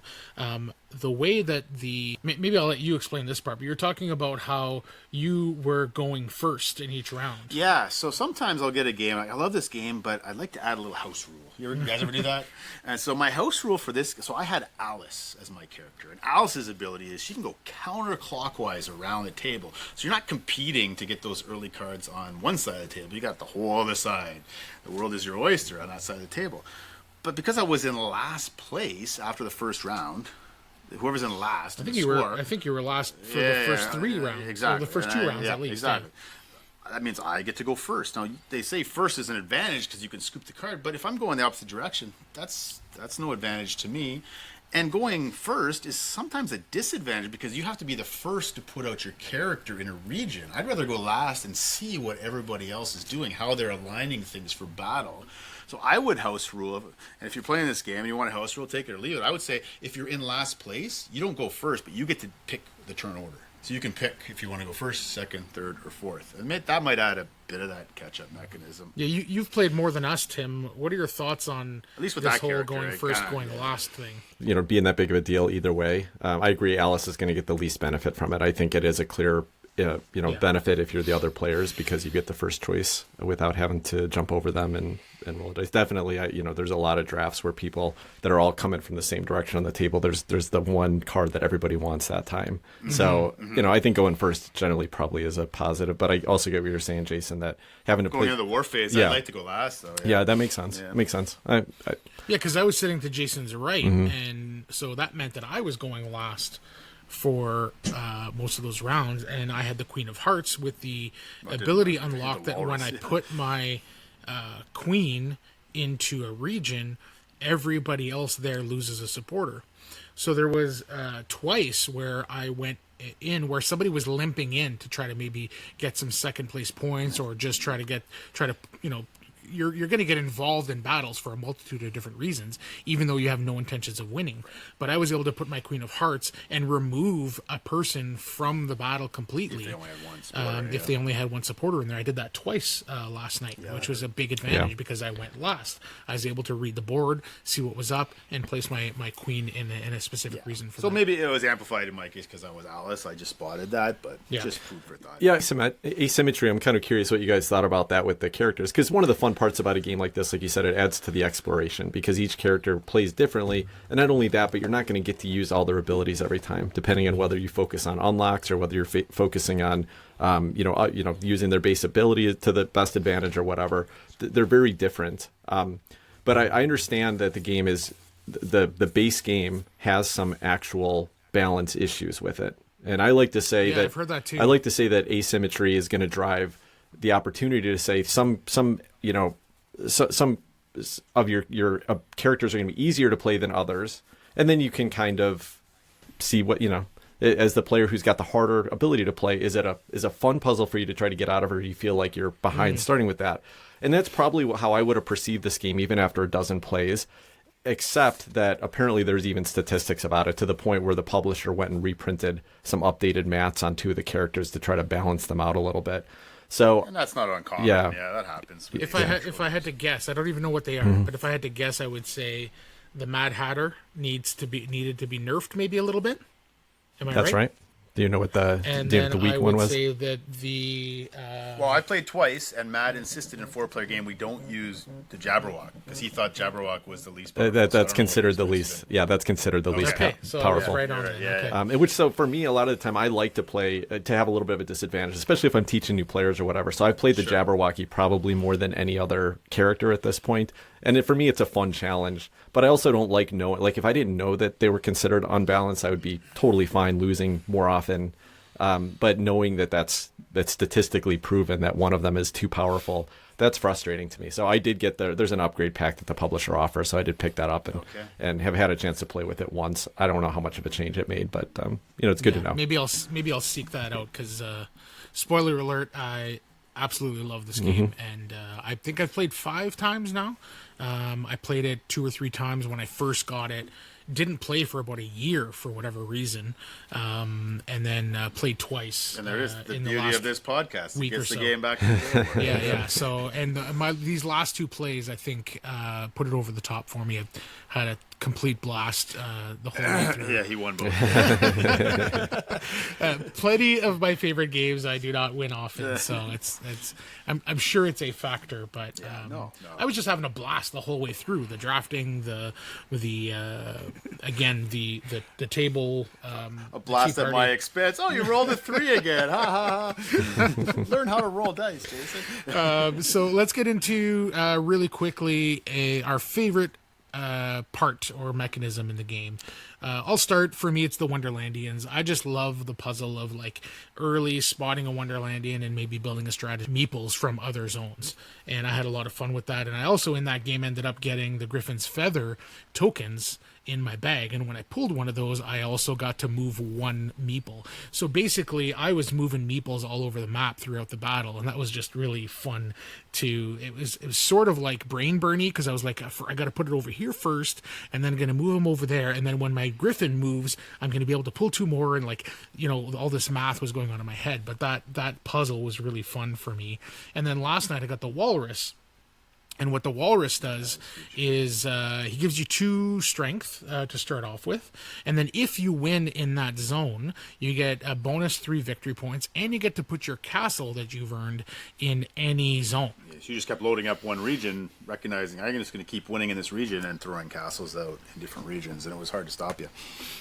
Yeah, so that was fun. A fun way to get castles out. But there was also you have to play the game a little bit differently too, because I couldn't, if I just competed in that one region only, then it would limit the amount of chips that I'd be able to pull. It would limit the amount of forging I'm able to do. It would limit the amount of quests I'm able to fulfill. So I had to sprinkle supporters in other zones and still compete. But it was just a different puzzle, a different way to approach. Go ahead, Tim. Looks like you have something to say there. One of my biggest pet peeves in games is when they give you a variety of things you'll unlock during the game, but you see the same things every single game you play it. And one of the things that I think Wonderland's War did really well is that you're probably only going to see maybe 3, maybe 5 max Wonderlandians show up in a game that are actually going to be used. They're going to be put on the table, but there's 12 or something like that. So every game feels a little different. Some games I've only seen a couple come out just because you have to choose to draft it, and depending on which ones are available to pick at that time may or may not change. So to me, this is really fun because it does make it feel like every time I play this game, I'm going to have to work around some different board state things that I have to deal with. So I enjoy that as well. Yeah, I love a good area control game. You mentioned another game, Tim, Ethnos. Yeah. I'm going to go back even further. I've been in this hobby for, I think, longer than you guys. So one of my favorite games to this day came out in 95. I think it's still on top 100 on Board Game Geek. It's called El Grande. I'm not sure if you played El Grande, Tim. Yep. But it's more of a pure area control game that sort of mitigates the luck element. And I love that game. It's very similar where you've got multiple rounds and playing cards and trying to get at least a piece of the pie in all the different regions. And so I love the twofold aspect of this game. It almost feels like 2 mini games. You've got the tea party phase and then, all right, now we're getting into it, rolling up our sleeves and we're going to battle. We're trying to control as many areas as possible. So, bad luck aside, I think there's a lot to like in this game, and it's a really solid area control game. You mentioned that I love the draft as the best part of it. So I just just think that it's fun that there is never a bad choice there. Every single card that's going to come up there is something fun and exciting, and I love when there's tough choices like that. So I love that part. Jason, I am famously known for saying that El Grande is a party game and getting a lot of hate for that. So Oh no! Hey, I am 30 years later, it's still in the top 100. That game is beautiful. Hey, there's some great party games. I'm not saying it's not a good party game. But Love it. Well, do you mind if because I'm kind of new to your format here, are we jumping right into final thoughts here? Can I jump in and talk about maybe something that I don't love so much about the game? Yeah. So we were gonna. That's the next thing is if there's any criticism, the things we don't like. All right, jump right in that and just say that I enjoy all the phases of the game. I enjoy all the elements. If you go into it with the expectation that there's some luck involved and you can enjoy that, then great. It's a fun puzzle to work towards every time. It runs a little too long, and it's got a lot of things to track. Like, there's literally in the rule book a spreadsheet, like a data flow diagram of how to manage each battle phase, how to manage each cleanup phase, how to manage the drafting phase. And you actually, I thought, after playing it several times, I thought I could forgo that, leave it in the box. And I'm telling you, every single time I've done that, I've missed a step. I forgot that we had to score quests or resolve quests before you do this other thing, because it matters sometimes. So the workflow actually matters, and I think that that's a disadvantage of the game. I wish they would have cleaned it up just a little bit where you could ignore some of those little pieces in the order that they go in so that you could run the game smoother, because it just feels like a lot to track every time, especially as the person who's usually teaching and running the game. It adds a lot of weight to what I have to do if I'm not playing with people that are experienced, and a lot of follow-up to say, like, oh, we missed this step last time. How do we retcon that? Can we actually resolve this, or are we just going to stuck with having cheated in that? So I think those are the game's two biggest flaws from my perspective. I'll just echo that. It's like, imagine this podcast was a mashup podcast, not only with movies and board games, but pop music and food and sports teams. I mean, sometimes that's how this game felt. It was just almost too much crunched together, too many mechanisms at play.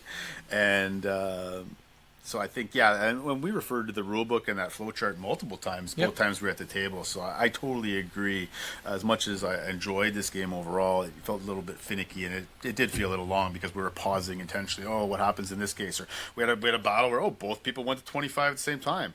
What happens now? We couldn't find in the rule book at first, and finally realized, both of you get the full points. And none of the wagers get anything, and I was wagering. I'm like, what? So it's stuff like that. Yeah, a lot of little minutia rules that took some time that kind of disrupted the flow of the game. So I agree. Yeah, I don't have much to add, guys. I think you hit the nail on the head there. I think there's a little bit of extra rule overhead that maybe could have been cleaned up or streamlined. I think despite that, I think that the positives heavily outweigh the negatives, and I think the juice is still worth the squeeze, in my opinion. But I can definitely see where it might not be for others. Yeah, I don't have much more to add other than I think for me it's worth it. And it probably the game length, if you could just cut like 10-15% on the game length, it might just kind of put us in that sweet zone. Well, it's funny because every time I've ever played this game, we get through the first round and it goes so quick, and everyone's like, "Oh, that was only 15 minutes. This game's going to be over in an hour." But as you get to the later rounds, and those combats are just getting longer and longer because people are pulling 10, 15 chips out of the bag. That last round it goes forever. And again, it's all fun, so it just depends on kind of what you have your expectations set around. But I think this game, being a lighter game, being a push your luck game that's going to have some luck in it, if they could have shortened it up a little bit, it probably would have been more fun for most people. Now, I've only played, the 2 games I played was player count 4. Is that the sweet spot? I'm sensing 5 might even be a little more dicey. Have you played it at 5? I've played it at 3, 4, and 5. I would not play it at 2. I've actually tried it at 2. It's not very good at 2. There's just not enough interaction. They make some rules to try to improve on that, but I don't think you should waste your time with it at 2. I think 3 and 4 are great. I think 5 gets just too long and too chaotic. In most games, I will tell you that I think that 3 is going to be the best player count. And in this case, even though the extra interaction that comes from 4, I don't think the extra game time really pays off, but it's not terrible. So I'd play this at 3 or 4 anytime, and that's going to be where it fits best. Nice. nice. Yeah, that's some good insight. Okay, so really quickly, who's this game for? Who's it not for, Tim? I wouldn't go if you're just a heavy Euro gamer and want to have full control over your strategy. You're probably not going to like this, and I know you're not going to, because I've taught some gamers that kind of fit within that mold, and it definitely didn't hit for them. If you like area control, you're probably going to enjoy this game. If you like the interaction, the kind of the understanding that you're going to lose you're not going to win every combat. Just go in with that mindset. You're probably going to enjoy this game. It's got too many rules to be like a family weight or like an intro game for somebody. I've tried teaching it to people that are ready for that family weight game, and it's just too heavy. It's too much to track. So it fits into a nice spot. Like, our group is 3 to 4 players who don't mind a little bit of luck in their games, and in fact enjoy it. We love those big stand-up interactive moments, and this game has been a big hit for us for those reasons. Yeah, I agree. I'm one of those people that likes I like the interactivity around the board, but I like a little more control, a little less luck element in my games. So I enjoyed it. There's more positives than negatives for me, but if you're a person like me that likes interaction but doesn't like to be blindsided by bad luck or something that could totally pivot the game, this may not be for you. But if you like the mix of mechanics, you like that experience, just having a great time with a little bit of luck. But it's not all luck. I think the majority isn't luck. You can mitigate the luck in many ways. I think you'll enjoy this one a lot. It's not one I'll probably have in my collection, but I'll be happy to get whooped by Matt at the table every once in a while. Yeah, for me, I said this earlier, a movie will teach you how to watch it, and if you go in with that expectation, you could have a lot of fun with it, and that's it for me. I'm fairly flexible in the types of games that I like, and for me, going into this, knowing that it can be swingy and have those big stand-up dramatic moments, I go in expecting and wanting and looking for that, and for that reason, this game completely hits for me. I guess we can jump into our ratings immediately here. It's a 9.5 for me. Making it a 10 would just be if they could find a way to clean up the rules a tiny bit and just cut maybe 10-15% of the whether it's the rules overhead or the gameplay and the minutia of, well, what happens in this scenario, what happens in that scenario. If that could get cleaned up a little bit, that's kind of just the tiny bit that is maybe missing for me. But I have it really high up there, and with a few more plays, probably in my top 10. Nice. Did we lose Tim again? We did. That's good. We're still recording on our end if you want to do yours while Tim's going to connect back in. Wow. What about you, Jason? Wow, 9.5 out of 10. Okay. Well, again, small sample size for me. I've only played it twice. And, it wasn't exactly the most memorable experience for me. But I'm trying to be as objective as possible. The reality is, for me, a game like this, the ceiling is probably like an 8. So I'll give this a 7.5 out of 10 in spite of having some bad luck my first 2 rounds. As I step out of that experience, look back, there's a lot to admire about this game. So, and it might go up with more gameplay, maybe getting a win under my belt or 2. We'll see. But I'll give it a solid 7.5 out of 10 based on my limited sample size. Cool. Well, what about you, Tim? Final thoughts and rating? Yeah, this is sitting at a 9 out of 10 for me on Board Game Geek right now, and I've got a history with the game. I played it back when it was still on Kickstarter. Me and my crew got together on Tabletop Simulator and played it and loved it. And it I backed it, and I got that first version and got a lot of plays with it right away. The first year that I played it, after my second play, it was in my top 10. When we do our annual top 50 list on our podcast, it was up 7, 8, somewhere like that.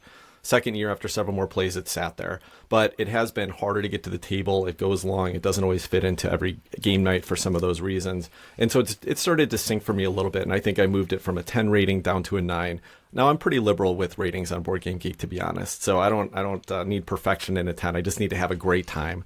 And Wonderland's War has given me a great time most of the time. But it sunk just a little bit. I think it's a great game for the right game group. But and for me, I really have fun playing with it anytime I can get it to the table. But it's got its little warts. We'll see if it sticks up at a 9 for me in a year or 2. It might be a little bit lighter than that if I continue to find it a challenge to get to the table. Awesome. Let's pivot into our movie. We're running a little long here, but I think we've had a great discussion. Oh, this will be a quick, easy one to discuss. no depth whatsoever to a Charlie Kaufman script, right? Yeah, you're right. This is hopefully It's just a light, comical Jim Carrey movie, right? Like Liar Liar. Oh wait, no, it's not.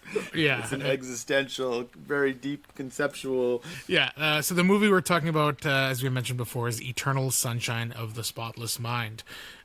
Released in 2004, directed by Michael Gondry. Michel Gondry. Michel yes. Gondry. Yeah. The French spelling of the name. Stars Jim Carrey, Kate Winslet, Kirsten Dunst, Elijah Wood, Mark Ruffalo, and Tom Wilkinson. So the cast is pretty stacked there too.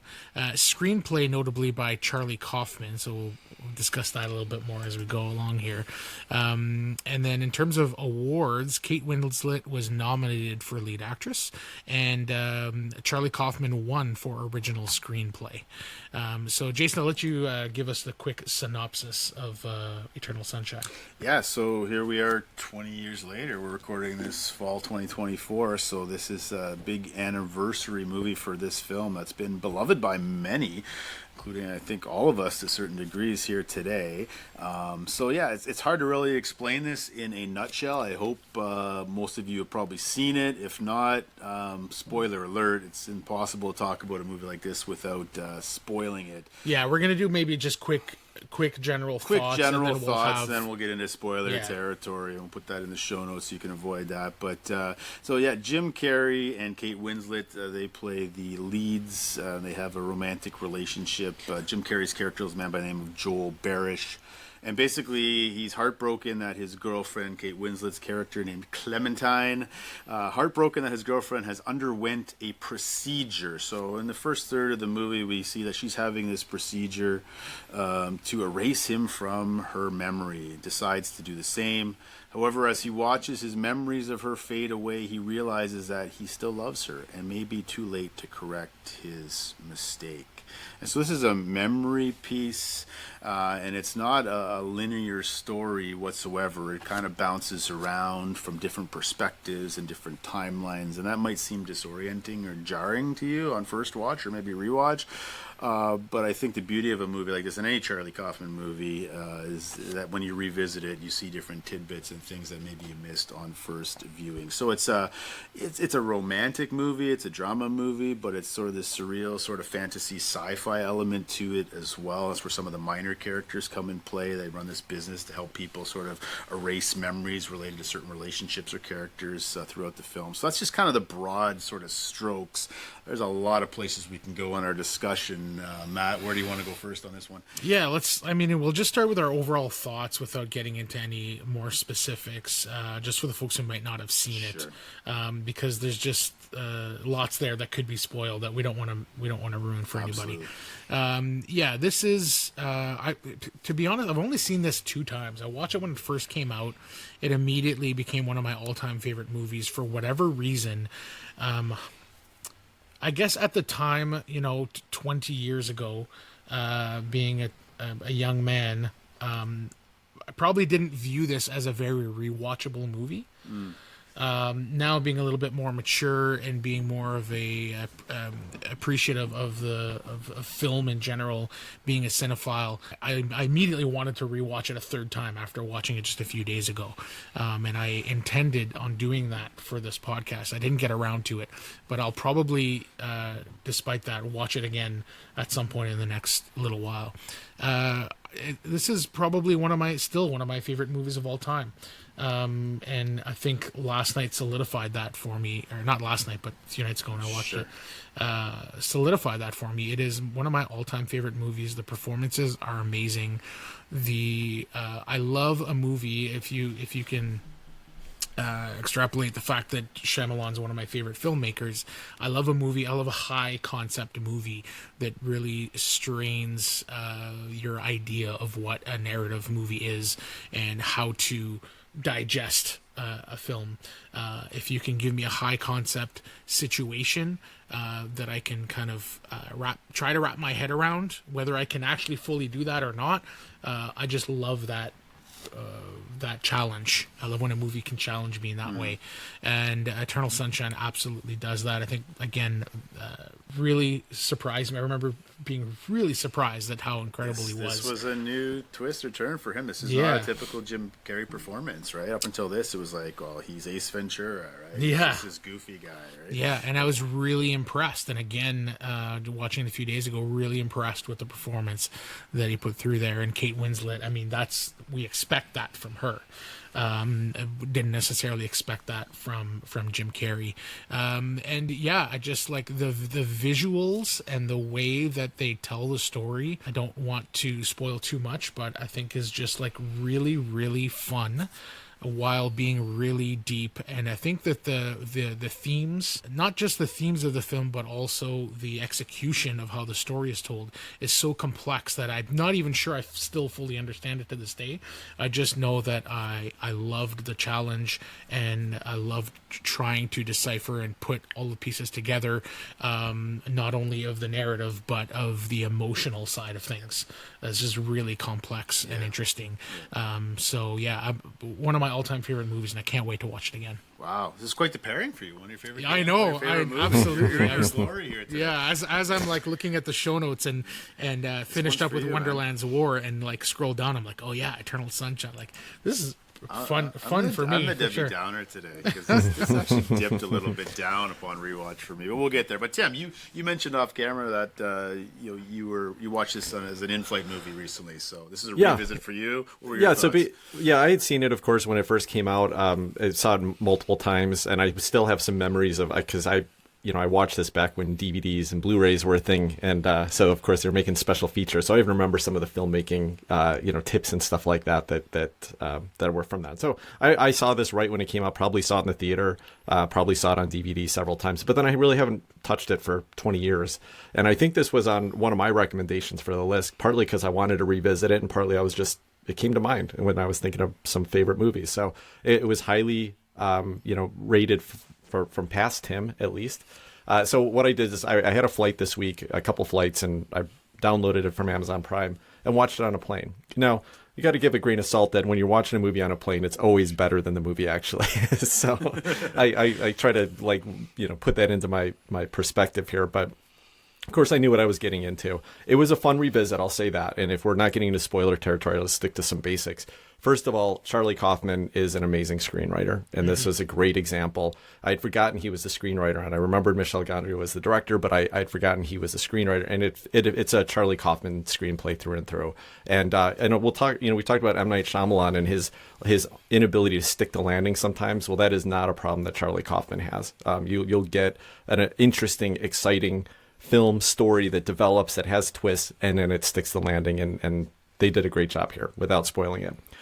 The casting on here is very interesting because it's got such a great supporting cast of characters and actors. I think some that I was probably introduced to, or maybe one of the first introductions to, and these performances held up really well. Tom Wilkinson as the doctor is one of my favorite understated performances by him, with just a little bit of humor, a little bit of humility in there.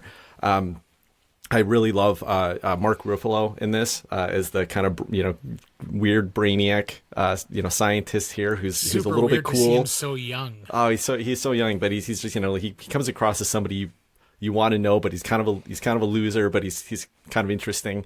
The creepy Elijah Wood coming off his Lord of the Rings. Go probably back to the Shire, man. Yeah. Which he's played plenty of creepy characters like that since then as well, which is interesting. He's kind of leaned into that. And then surprisingly for me, Kirsten Dunst, who I'm not a huge fan of her stuff, but this was one of her exceptional performances, I thought, and maybe she's just in it enough to get that experience. But I love the supporting cast characters. This reminded me, probably the movie is, when you look at the acting talent on it, this reminded me of High Fidelity a lot, in that the most standout scenes in the movie are from the supporting characters interacting with each other, the humor that they bring, the different perspectives that they bring versus the main actors in it. But since we're talking about main actors, Kate Winslet is fantastic in it. I think why she stands out here and deserved that that nomination is that she's such a different person in this role than she typically, she plays a lot of characters. She's great in everything she does, but she really stands out here is that, slightly psychotic, vixen who, everybody falls in love with, but it's not going to last. That's a weekend relationship at best. And she pulls it off. She managed to make you like want to be in the room with her, but you also understand why it's tricky to do that, right? On the other hand, I feel like Jim Carrey was seriously miscast here, and I'm sure that was the perspective. Wow, I'm not alone. Thank you. Well, it's just that first of all, I don't know how much of this is a actor issue and how much of it is a character issue, and I think it's a character issue because of the actor, and that is that Joel is one of the most boring, dull characters I've ever seen on screen, and I couldn't stand a second of Kate Winslet's time with this character. He was just like, I wouldn't want to be in the room with them. So and I think this mostly came out of Jim Carrey trying to pull back. He was trying too hard to be somebody that he's not. He's trying to really restrain himself, and he doesn't even succeed all the time. You still see some of that silliness come through in a way that this character wouldn't have presented. But he's so grumpy and frumpy and just like, it's just he's like your typical incel today. It's like, this is the character that is never going to get the girl, and he's never going to get the Kate Winslet character, and he's not going to be the one that broke up with her. I can tell you that. And so again, part of it was just I couldn't stand to be in the room with the character Joel. But Jim Carrey's his dramatic acting has never really worked for me, because even when he's doing a decent job of it, you still see those moments of his elastic face and his silly personality come through in a way that just isn't real. Like, people don't act like that in real life, but he can't hold it. He can't help himself. He's like, Robin Williams, I think, always had that to an extent as well. And Jim Carrey's just never, not even gotten it down as well as Robin Williams did. But anyway, that's my perspective on the cast and the crew. Yeah, the larger than life personalities of these comedic actors, it's sometimes hard to not bring that baggage in with you when you're going to sit down to watch them take a dramatic turn. It's a bit jarring, right? When someone's been so typecast and you associate them with this persona, and you're trying to reorient yourself and say, okay, can I take this guy seriously in a role as this frumpy, grumpy, deadbeat guy that I wouldn't want to spend 5 minutes with? Yeah, I feel like all of these guys, Adam Sandler's done a few dramatic roles. Punch Drunk Love comes to mind. Reign Over Me, Uncut Gems. I think that the guys like Jim Carrey, Robin Williams, Adam Sandler, and amongst others, I think they're hit and miss. And for me, this was a hit. I think you're absolutely right. The character is completely boring and dull and not exciting, and I think that that's the point. I think that's, when we get into spoilers and deep into the plot, I think we can circle back to that. Yeah, sure. Whether or not Jim Carrey is the right person to portray that, we can agree to disagree, but I think the script is intentional in making this guy like that. Yeah. We can circle back to that once we hit spoiler territory. I just like your general thoughts. Overall, big fan of the. Movie? I will say I definitely still enjoyed it, and I thought it held up. I thought it, aside from Jim Carrey's performance, was probably the only turnoff for me. But I thought the movie, the screenplay, even the production of it, the pacing, it feels like it could have been made this year and still would have stood out as a great film. So it stood up. I had a really good time revisiting it. Yeah. I'll be the contrarian a bit there, Tim. I'll push back just from my perspective on the supporting cast. For me, tonally, that kind of took me out of the flow of my rewatch. I'm just having Jim Carrey's maybe not the perfect guy, but I'm intrigued with this relationship between Clementine and Joel. But then all of a sudden we're Elijah Wood stealing panties and all this other stuff's going on. I was like, well, wait a minute. What, is this a different movie here? I just felt like it took me out of the flow and the mood and the vibe for that sort of middle act. I love the first act of this movie. I love the last act, but I find it meandered a little bit too much, and tonally it was kind of a bit all over the place for me on my rewatch. Still a very good movie, and I'm going to endorse it along with you guys, but that kind of took Maybe it was before or after a game of Wonderland's War, and I was already grumpy myself. But well, one of the things that was interesting, I just read a little bit of the trivia on this as I was kind of checking out the IMDb page again, and they did say that Joel and Clementine's characters and their script was pretty well, was rehearsed, and it was very practiced, and it was written for them. The supporting cast was improvised to a great deal. And you probably see that a little bit. Like I would guess, especially they said between Elijah Wood and Mark Ruffalo. And I would guess that scene where he says, "Oh yeah, that he stole her panties." You can even see it in Mark Ruffalo's response to it, and that he was like, "What the heck is it? Where is this going here?" So I could probably see that's partly where that comes from, and that maybe maybe they shouldn't have let him have as much free reign as they did. Yeah. But that being said, I'm all in Tom Wilkinson, whatever he's in. Yeah. He's fantastic. And I am a big Kirsten Dunst fan. I thought the interaction between him and her were my favorite parts of the supporting characters. Ruffalo and Wood, I could take him or leave him. Sure. Fair enough. Yeah, this stands as one of my all-time favorite movies, and I won't completely disagree with you guys. I think that the supporting characters maybe take us out of the principal theme of the movie a tiny bit. But it did not hurt the film that much for me. I still found them to be interesting enough, and the tie-ins to what they're doing with Joel and what's going on in that apartment was enough to kind of keep it afloat for me, despite the middle. I agree with you, maybe meandering a tiny bit. For me, it didn't hurt the overall experience, and the highs were still so high for me that I didn't notice the lows very much at all. Sure. I'll try to circle back on that when we get into spoiler territory, because I think there's some elements there that I would are worth thinking about a little bit more once you know where the story goes. Yeah, well, so let's get into it. We're ready. Let's go down the rabbit hole. So for those of you listening, if you haven't seen Eternal Sunshine, maybe go watch it. Watch it and pick it up here, and you can join us in this spoiler conversation. So. Just like it or not, I think this movie is absolutely worth watching if you enjoy movies. If you enjoy, a well-made film with good acting and good narrative, and this is an interesting enough movie that it is 100% worth watching. Like it or not, you'll walk away from this having experienced something that is worth it, in my opinion. Yeah. Well, let's get into sort of the nitty-gritty of the plot, and why don't we take it from the top? How does this movie begin? It begins with this frumpy Jim Carrey character inexplicably going to the beach in February. It's right around Valentine's Day, and he's taking a train. He's taking the day off work. He's calling it sick. Like your 7-year-old son today, I walked in. I said, "Hey, why are you at school, Charlie?" "Oh, I'm sick." And I hope his teacher's not listening to this. And all of a sudden he's taking this train to Montauk. But I'll stop you there because it's not just that he, called in sick and took a train to Montauk. We see him, and I think we learn very quickly that this guy is probably very boring and very routine and does his thing day in, day out. That seems very apparent from the beginning, and we see him standing at the subway platform or the train platform ready to get on and go to work, and spontaneously turns around and runs and goes and catches a train that's going in the opposite direction and goes to Montauk. Probably the most adventurous thing he's done in years. Yeah, and it feels that way, despite only knowing this character for like 4 minutes. And we're getting an inner monologue right out of the gate.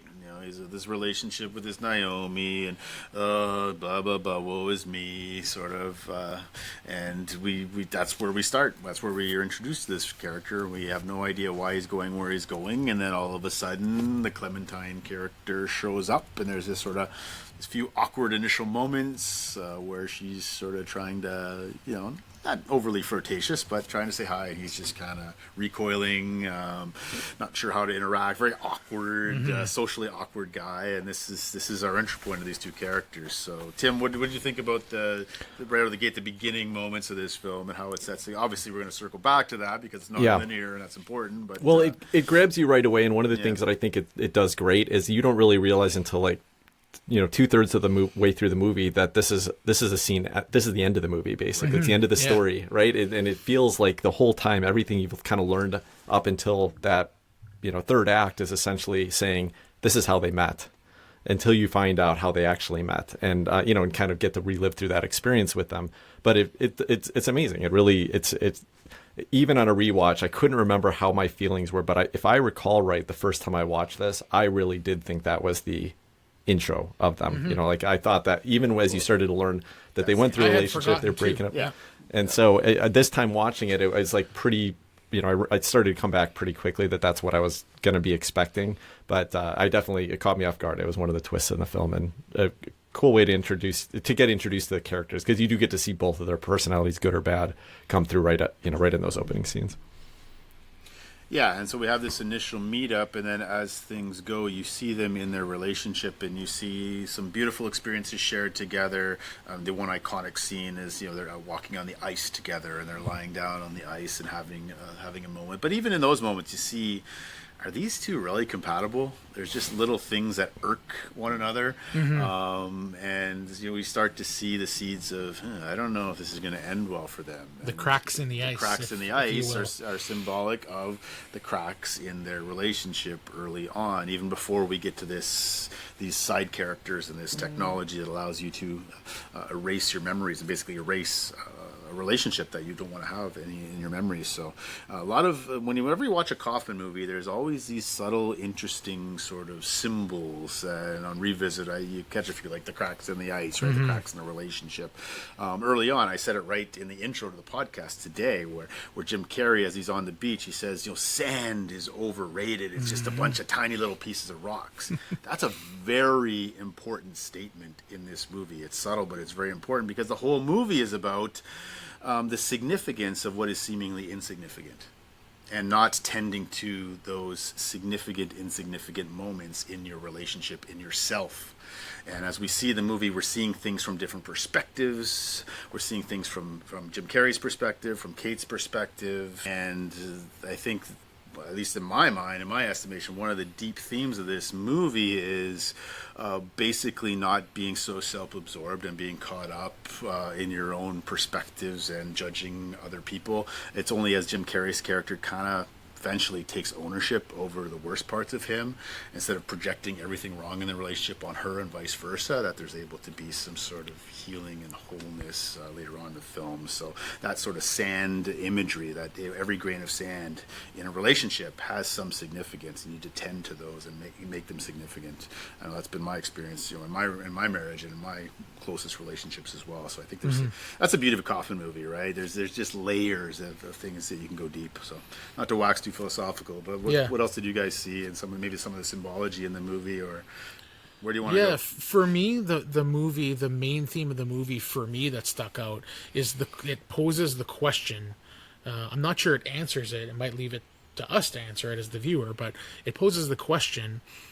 That famous kind of, stereotypical, better to have loved and lost than never to have loved at all. And that's part of the script that comes out. And I think that's the primary theme of the movie that at least stuck out to me. And I think for the most part, answer to that question as far as the film puts forward, I think is yes, it is better to have loved and lost and experienced those moments. But they gave him a shot at redemption, so he didn't fully lose it, even if he doesn't have the memories of it. And maybe that's that, you know, essentially what's going to happen is that he just went through that, and he remembered those moments that didn't work for him. But is he going to turn it around? And he said even at the end, he's like, I don't know if this is going to work, but you know, I want to try. Yeah, and what is love, right? Like, love is messy, love hurts sometimes, it's awkward, versus, you know, then you get the Elijah Wood character who's just trying to fabricate things. He's just trying to take the place of Jim Carrey's character, and it's all scripted, and there's nothing authentic about it. He's trying to court this Kate Winslet character after the memories have been erased, and that he can just kind of be like a standee in the Wonderland's war game and just kind of fill in for Jim Carrey. But even you can tell that, you know, it's wooden, it's not authentic, it's not vulnerable. It's and empty. even Kate Winslet's character, it's just hollow. It's surface right? level. It's surface empty. level. It's hollow. There's no spark there, and even though her memory's been erased, she sort of pushes this person away, because there's something even deeper. Even after the memory erase, and some of the coolest parts of the movie are in his subconscious mind as he's trying to hold on to some of these memories, and he's meeting her in these different experiences, going right back to his childhood. And like a Kaufman movie, there's all this surreal stuff, like he's an adult baby under the table, and there's just it goes wild and off the rails. Yeah, so just to kind of bring it back to the narrative. So we basically, the first act, or the pre-credit section of the film is their first date. Their first day together, and they spend the whole day together. They go to the Montauk. They spend some time on the ice. They go home. They separate. They call each other, and you have this kind of meet cute day that I think does a really great job, as far as I'm concerned, is setting up this like romance that is fully believable, and you can see that there's some negative stuff there, and they both have clearly some mental health issues that they would they need to probably handle them individually, but there seems to be this yin and yang situation where she's super impulsive and this big personality, and he's completely the opposite. And does this work for them to put themselves together? And you can see a world where it does, primarily because I fell in love with Kate Winslet in that first act. Absolutely. She's charming, she's fun, she's funny, she's exciting, she's beautiful, she's all of these things.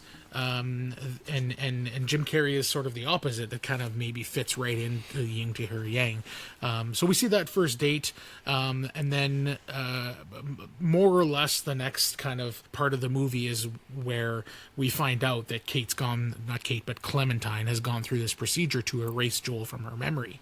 And then when he finds out about this, he cannot stand to be without her, and basically decides to have the procedure done himself. They played this in the movie, the introduction to how the characters learned that they were being caught, or in this case how Jim Carrey learned, and it was because his sister and her husband had gotten a little note from the company that erases the memories, and just said, hey, he's been erased from her memory, don't ever mention him to her again. And what's weird is that he didn't get that note, because the whole way that he finds out about this and finds out that something's wrong is he goes to meet her at work, and she basically just pretends like he doesn't exist. Right. And she doesn't know him, yeah. He's got so little self-confidence that he believes that he's probably just being ghosted in real life, right? He doesn't even think to question the fact that she's just... But so then he goes and complains to his sister. But I love that's what it was. They got a little postcard. The service did this crazy thing that doesn't even exist. Jim Carrey even says in the movie, that doesn't exist. And then he goes into the office, and it's this beat up old dentist office, 3 rooms and on a 3rd floor, and they're doing this crazy service, but it's just this little tiny group, probably messing with people's brains, giving them brain damage, as they say at some point. Yeah. Technically, the procedure is brain damage. Yeah. One of my favorite things on rewatch, again, this is Kaufman helping us out. Kaufman never spoon feeds his audience. You got to work to dig and to understand. But Kate Winslet's hair color is critical to helping understand where we are in the film. The time zone, yeah. The time zone, the phases, right? If you're trying to chart it. I mean, she's got green hair in some scenes. She's got red. She's got orange. She's got blue. And so when she's got green hair in the film, it's basically talking about their first initial meeting. When she's got red hair, it's more of the fantasy scenes. When she's got orange hair, orange is for affairs in their relationship, and blue is for their reacquaintance. So that sort of helps you track and keep, okay, where are we now? Oh, this is in Joel's mind. This is in Joel's head. This is their first meeting, right? So blue, they're in the present.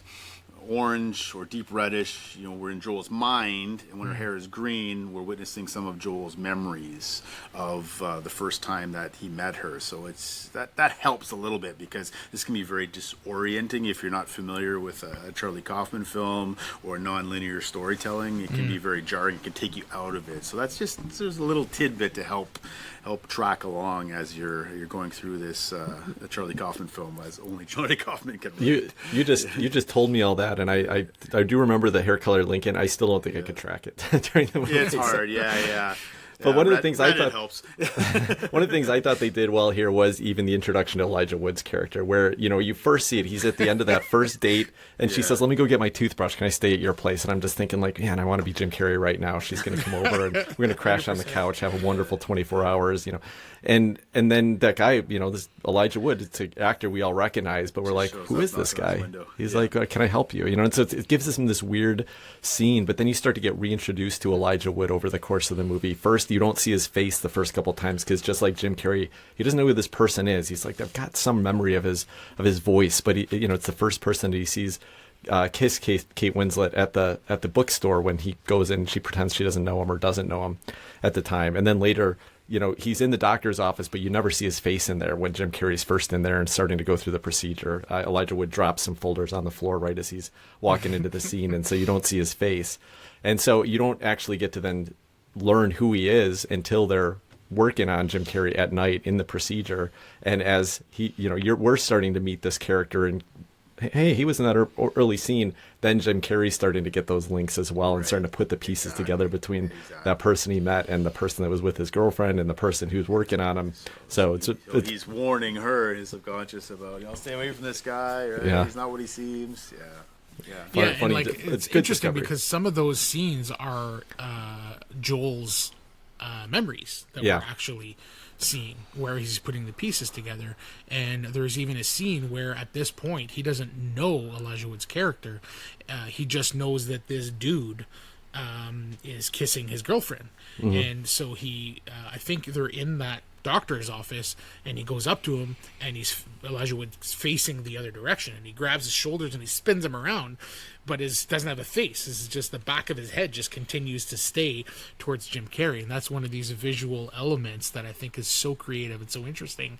And if you clock and chart the parts where Jim Carrey knows the person and doesn't, it probably all connects and makes a lot of sense, but I just haven't kind of been able to put that together myself. Well, that's one of the other things I think that from a storytelling perspective that Charlie Kaufman did great here, is that once you find out that you're in Jim Carrey's memory, there's two things. One is that everything kind of gets discovered in reverse, because they're talking about what's getting erased. It's the newest memories that are getting erased first. So we're getting introduced to their actual relationship, the pre-memory wiping relationship, in reverse. We're seeing the worst parts first, and then you start to get into the good parts. So that's pretty interesting. But the other thing is that they let Joel actually interact in his dreams. So instead of us just being, and him being a passive viewer in this experience, he tries. He doesn't usually have the opportunity, but he tries to actually take charge and be involved and change what's happening and learn from it. And it's interesting how his memories, even when he's talking with Tom Wilkinson and asking questions about it, Tom Wilkinson's able to interact with them, but only to the extent that Joel's got that memory or that knowledge in his memory still. Right, because of course the doctor is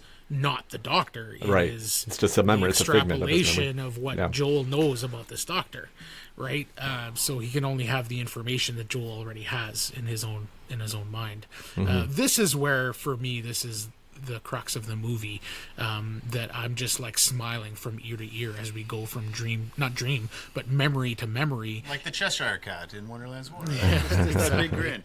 Yeah, exactly. Yeah, just like loving all of this like high concept stuff where he's going from memory to memory, and he's trying to hold on to these memories. And there's one line that stuck out to me where him and Clem are under the sheets and they're having a good time, and he says, please not this one, please not this one. He wants to hold on so bad, and that's the first time where we realize, like, okay, he's interacting, he's conscious of what's going on, and he wants to hold on so badly.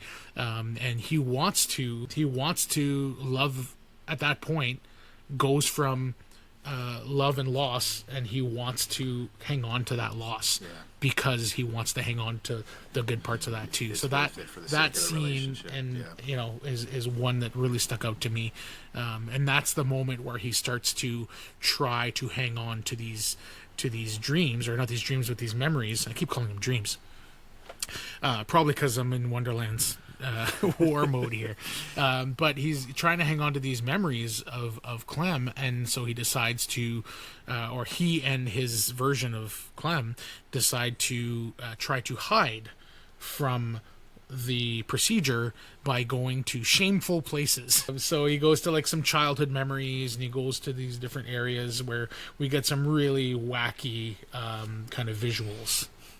Yeah. And this is where sorry to jump in on you, Jason. This is where Michel Gondry, I think, why he was invited to do this, because he was mostly a music video director at this point, and mostly that's what he's done since as well. And you can see that he's got with a low budget, the ability to use the non CGI world of special effects to give you these transitions and give you this dreamlike state, and the transition between the memories in a way that the rest of the movie doesn't it's not particularly stylistic. When you're outside of that space, it's pretty traditional filmmaking, pretty traditional storytelling from my perspective. But when you're in that dream state, that's where you get some really unique cinematography, some unique shots, and they did a great job with it. I think you feel it, right? You feel like you're in this space that you don't quite have control of, that isn't quite the real world, and you can feel the disorientation that Joel's going through because of being in that space himself.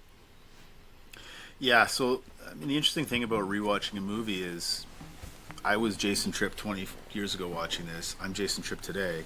I'm the same person, but yet I'm not. I've experienced 20 years of my life, right? And this movie is really about the power of experiences. And so, not to wax philosophical too long, but in my vocational world, I'm a member of the clergy. I'm a pastor of a church. I'm doing my doctoral work, and what I'm leaning into is what's called process philosophy by a guy by the name of Alfred North Whitehead. And he proposed that reality is not this table, it's not this microphone we're speaking into. Reality is made of processes and experiences, because these microphones won't exist one day. But the experiences of recording this podcast, this will feed into other experiences and it will live on. And like, this is really the heart of this movie, right? The power of experiences, good, bad, or ugly. They are what's real. They are what add value to our relationships. It's what makes you you. It's what makes us us, right? And so I think there's something beautiful. And watching this as I'm digging into this in my studies and watching this film, like, yeah, this really connects with what I'm passionate about in my world, in my life right now. I think Charlie Kaufman, his films are so good at going into those deep places of what are real. He's not selling cheap films just to make a buck. He's making and crafting scripts, this one and many others, that connect with some of the deep realities of life and the interconnectedness of our world. And that's what keeps me coming back to his films. And this is a good one for sure. Kaufman screenplay? Okay, all right, I got to put my cards on the table. We're not getting to ratings yet, but this dipped ever so slightly on rewatch. I know people, they swear this is the best of Charlie Kaufman. I like his newest film. I'm Thinking of Ending Things. Oh, it's so good. That's probably the most Charlie Kaufman-esque film. I mean, I think that's a little more mature Charlie Kaufman, and it's hard to pick a favorite, but Jesse Plemons. I think I'm Thinking of Ending Things might be my favorite of his. Really? Yeah, wow, interesting. Yeah, I like that one a lot. I love Being John Malkovich just because it's so bonkers too. Just a great time. I mean, this is probably my favorite. That's the popular choice, and probably the. Yeah, I just can't deny it. It's just so perfectly made for me because I'm just like the high concept, the sci-fi. Even though it's lo-fi sci-fi, the technology is just like it's just really neat. Yeah, this is probably my favorite. I love Being John Malkovich because it's so much fun. Yeah, my top three. Sorry, this fell out of my top three on rewatched. It's very good. Wow, but it's not even in your top three, Kaufman. Adaptation's incredible, and Being John Malkovich are probably my top three. Yeah, I can't. Sorry, guys. Sorry. I mean, there's so many good ones. You can't. It's hard to. No, it's a nice problem to have. Yeah. I haven't seen his most recent, so I got to check that out if you guys like it that much. It's good. Adaptation's still my number one, and that's infinitely rewatchable for me. I have so much fun every time. But I was thinking, it got me thinking about Charlie Kaufman. Clearly wrote. He wrote himself into that story, and that's one of the genius things about it is that I don't know if you guys know the background on it, but not only did he write himself into it, he wrote himself a fictional twin brother as well, and just where that story goes is amazing. But I wondered how much of himself he found in Joel, like when he wrote that character. Is that what he sees of himself as a as a kind of a quiet like a guy that's just kind of lacking confidence and relying on other people to create life and bring joy to life for him. I don't know if that's the case, but I guess I wouldn't be surprised. And he does seem to, internalize a lot of the stuff that he puts on screen. All art is autobiographical to some extent, right? So yeah. Well, so the you good mentioned stuff adaptation. Is anyway. I wonder, Nick Cage in this role, better or worse than Jim Carrey? Oh, he's probably worse, but so I was thinking of, Jim Carrey, obviously the character was written to not be a good fit with Clementine, or, the Joel character wasn't. And the movie that it reminded me of the most from that relationship perspective was 500 Days of Summer. I don't know if you guys have ever seen this. But Zooey Deschanel, plays the similar character to Kate Winslet, and then you've got Joseph Gordon-Levitt, traditional manic pixie dream girl. Yeah. And I just felt like that felt more real. Like that's most people. Joseph Gordon-Levitt is just a normal dude in there. He's a little bit boring, but he's not so unlikable that I couldn't not vision Zooey Deschanel kind of fallen in with them, and that just it reminded me that I thought it could have been written or it could have been performed in a way that was more believable from that perspective, even though they're not supposed to fall, to be together infinitely, or they shouldn't. It just didn't have to be that stereotypical, such a huge gap between the personalities, because I still don't see, even rewatching this and knowing that Kate Winslet's character is who she is, like I still don't see her finding enough connection. Maybe it's just any connection is all she was looking for that she needed at that time, but I just don't see it being enough connection to last more than a weekend or a few days. Like, how did they even make it through 3 months or 6 months or however long the relationship was before they broke up? Anyway, just a little side tangent there, but yeah, Nick Cage in this probably wouldn't have worked very well either. I will say, misery loves company, they say. There's a lot of misery to go around with these two characters, right? Yeah. For sure. I will say I don't, and there's no way to prove this, but something tells me that if this had been Jim Carrey's first role, that opinion might be different. You think so? You think it's my bringing external Jim Carrey into my opinion of him? Maybe. Yeah. I mean, I don't know you well enough to but I'm just saying in general, I found Jim Carrey to be just charming enough, and just safe enough. I think that's what maybe Clem was looking for, was just safety, because she is so wild that something in her subconscious wants to connect to something super safe that's going to keep her grounded, right? And that's the yin and yang situation that I was talking about a while ago. But yeah, anyways, I think that's a possibility, that like if we don't have these preconceived notions of Jim Carrey, would we be able to take him more seriously and see the charm, a little bit of that charm come through that I kind of felt.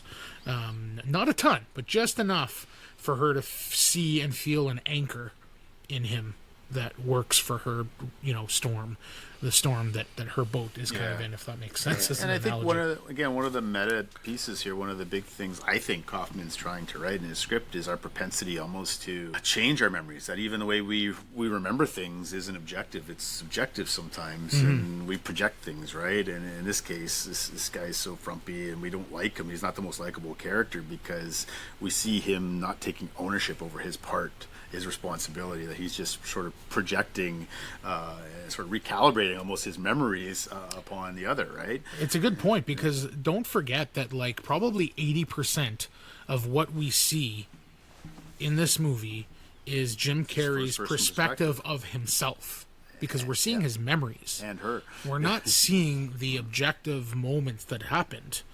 What we're seeing is his interpretation and his memory of what happened. So how does he see himself? We're seeing how he sees himself, not necessarily the objective view of who he is. Right. So that's something to take into consideration. And that's why the penultimate scene becomes when they both discover the tapes and the recordings. And as painful as that is, they're hearing each other talk negatively about the other. It's real and vulnerable and honest. As painful as it is, they're getting down to the deep stuff that they can hit ground zero and say, all right, is it worth moving past this? Yeah, we're finally starting to be real with what is real, right? Instead of projecting things upon the other, not owning up to our blind spots. Right? Colin, since you mentioned, I think that's where I was saying that he really stuck the landing here, because you not only had those side characters being pulled in and really turning the story on its head.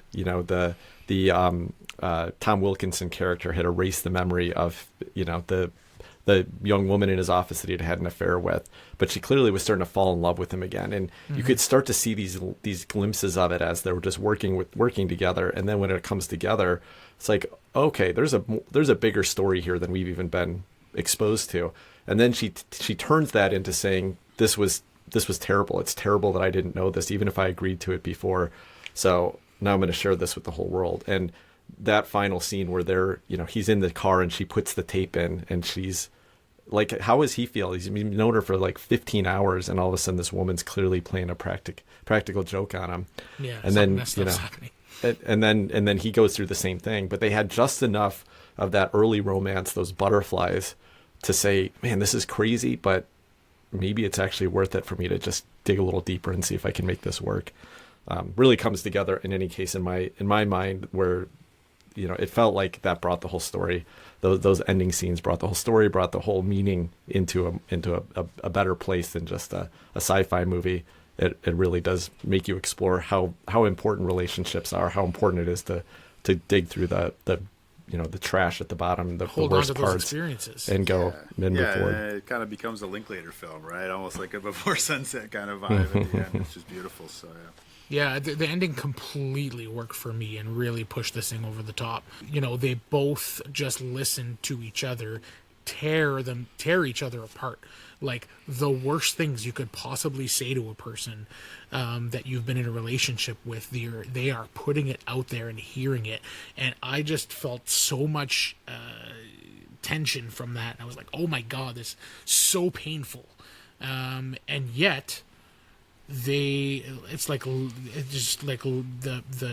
that spark prevails somehow, and they look at each other in the hallway and say the most powerful words in this entire movie is, she's like, this isn't going to work, we're just going to end up in the same situation and it's going to be miserable. And Jim Carrey says okay, and she says okay, and he's like okay, and they both just say okay, like let's it's do it worth anyway. It's worth it. And I think okay is the answer to, is it better to have loved and lost than never to have loved at all? Because again, it's a super cliche, but at the same time, there's some truth there. And I think it's about holding on to your experiences, and your pains are worth it, even if it doesn't work out in the end. part of the human, to love and lose, you cannot avoid that in the human experience, right? So there's no avoiding both of those, right? Yeah. Part of And we've love said this is before, investing. the absolute best sci-fi is the sci-fi that teaches us and explores what the human experience is. And I think there probably isn't a better example of it. This does that on a cerebral Kaufman-esque level for sure. Yeah. Yeah, and one last statement I have just about it being a romance, and I think one of the reasons why, regardless of my taste on the characters, why it is one of the best romantic screenplays written is that almost every romantic screenplay, the reason why there's conflict between the two characters is because of a miscommunication or because of a lack of communication. And that's not what happened here. This is just, they mistreated each other. There was no miscommunication. Things went south and drastic steps were taken.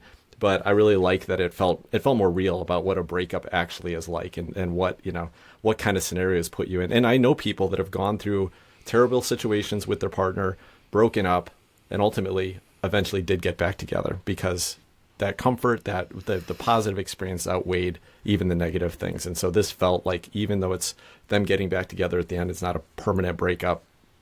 It's that happens in real life. Yeah. Final thoughts? Final thoughts for me. This remains a highly rewatchable Kaufman film. I don't think it's his best script, but I think the emotional core is pretty deep in this one. It's one I'll keep coming back to, and although it did dip ever so slightly for me on my rewatch, there's still some beautiful moments in this film, and Kate Winslet for me, she wins the movie. Very enjoyable. Glad I got to revisit it, and I think it was a great pairing with our board game today as well. Yeah, I agree. Yeah. Tim, final thoughts? Yeah, just it was really fun to revisit. Like I said earlier, it held up for me well. I can't remember if I would have rated it higher or lower 20 years ago, but I would say probably pretty close, which surprised me. I didn't actually expect it to hold up as well as it did, and it was great to revisit. So good times. Definitely something I'd recommend people check it out if you haven't. If you haven't, you already know everything that's going to happen. I watched it when it very first came out, and I immediately said, okay, this is one of my favorite movies of all time. And then for whatever reason, the way that things happen with art and movies, I just didn't revisit it. I think this was literally my second watch. But I would still have cited it as one of my all-time favorite movies. And after a rewatch, it completely, for me, hits, and I feel like it's a complete masterpiece, an almost perfect movie, and the slight imperfections for me are completely erased by the emotional core of this movie, and that ending and the words "okay" for me were just so powerful. And I think for me it ends up continuing to be one of my favorite movies of all time, and one that now, as kind of more of a fully formed adult and a cinephile, I think I'll probably revisit it way more often, the way that I do with a lot of my favorite movies. Nice. So yeah, a big fan. Thank you, Tim, for joining us. This is the longest episode we've recorded so far. Sorry about that. No, I don't regret it. It didn't feel long though. It flew by. It's been a great conversation. Yeah. I love the fact you're both conversant in the board game world, and you're definitely a longtime cinephile, Tim. Score. We didn't give our scores in the movie. What's Oh a yeah, 10 out of 10 for you? Yeah, then? 10 out of 10. Yeah, Nice. yeah. Tim? Easily. Oh, that's interesting. I probably put it at a 9 out of 10. We do this all the time. Okay. We're trying to stick to the letterboxed system. Okay. Five stars. Five stars for me. 5, yeah. So you're at 5. So you're at 4.5. I'd say 4.5. Yeah, I'd say that's probably right. Yeah, I'm kind of right into that. 4.2. So 4 for me would be 4 to 5, but really solid. But Tim, check out Kaufman's latest one. I'd love to get your thoughts on that down the road. Yeah, it flew right by my radar. It's been interesting. I have a 12-year-old daughter now, and so I was, over the last 10 years, it's been harder to keep up with new films coming out, right? I just am not getting to the theater to see non-family friendly films, and so it's just fallen a little bit for me. There's other reasons as well, but I'm getting to that stage where she's got other stuff going on. My wife and I are starting to get time to get out, see stuff, watch more movies that we couldn't include her into. So good time to revisit. I'm really excited, guys, to learn about your podcast. To be a part of it is great, but I'm really looking forward to listening to it, because before I really got into the board game world, I was listening to movie podcasts primarily. So, and that board games kind of took it over, but it's really fun to hear your conversations and your analysis and learn about some new stuff that I haven't been paying attention to. Well, hopefully we can do some good mashups, and thanks for being a part of it today. Tim, how can people connect with you? Maybe tell us a little bit about where people can follow you or track with your podcast. Yeah, you can find the Board Game Hot Takes podcast on any platform. So wherever you listen to podcasts, just search for Board Game Hot Takes. We are on Blue Sky, our preferred Twitter/X alternative. So you can find us there. Just search for Board Game Hot Takes. We do have a very active Facebook group as well. I'm not a big Facebook user, but we got a community out there, and I am paying attention and responding. A lot of people there. Those are the best places right now. We're probably going to be starting up a Discord in the near future, something that's kind of a newer thing for me, but I know there's value in that, so we'll be on there soon. Awesome. Well, thanks so much, Tim, for being part of the show today. Thanks to all of our listeners for tracking along here at Dice Camera Action. Matt, thanks again for the opportunity, invitation to ride shotgun with you. This has been a great time well spent. So if you're enjoying this podcast, please take a few minutes to rate and review on whatever platform you're listening on. You can follow us on Instagram at Dice Camera Action Pod. And hey, if you have any feedback, comments, maybe some board game movie pairing suggestions, we're always open to those. Send us those at our email at dicecameraactionpod@gmail.com. So on behalf of Matt, thanks to Tim, I'm Jason. Thanks for joining us today on Dice Camera Action.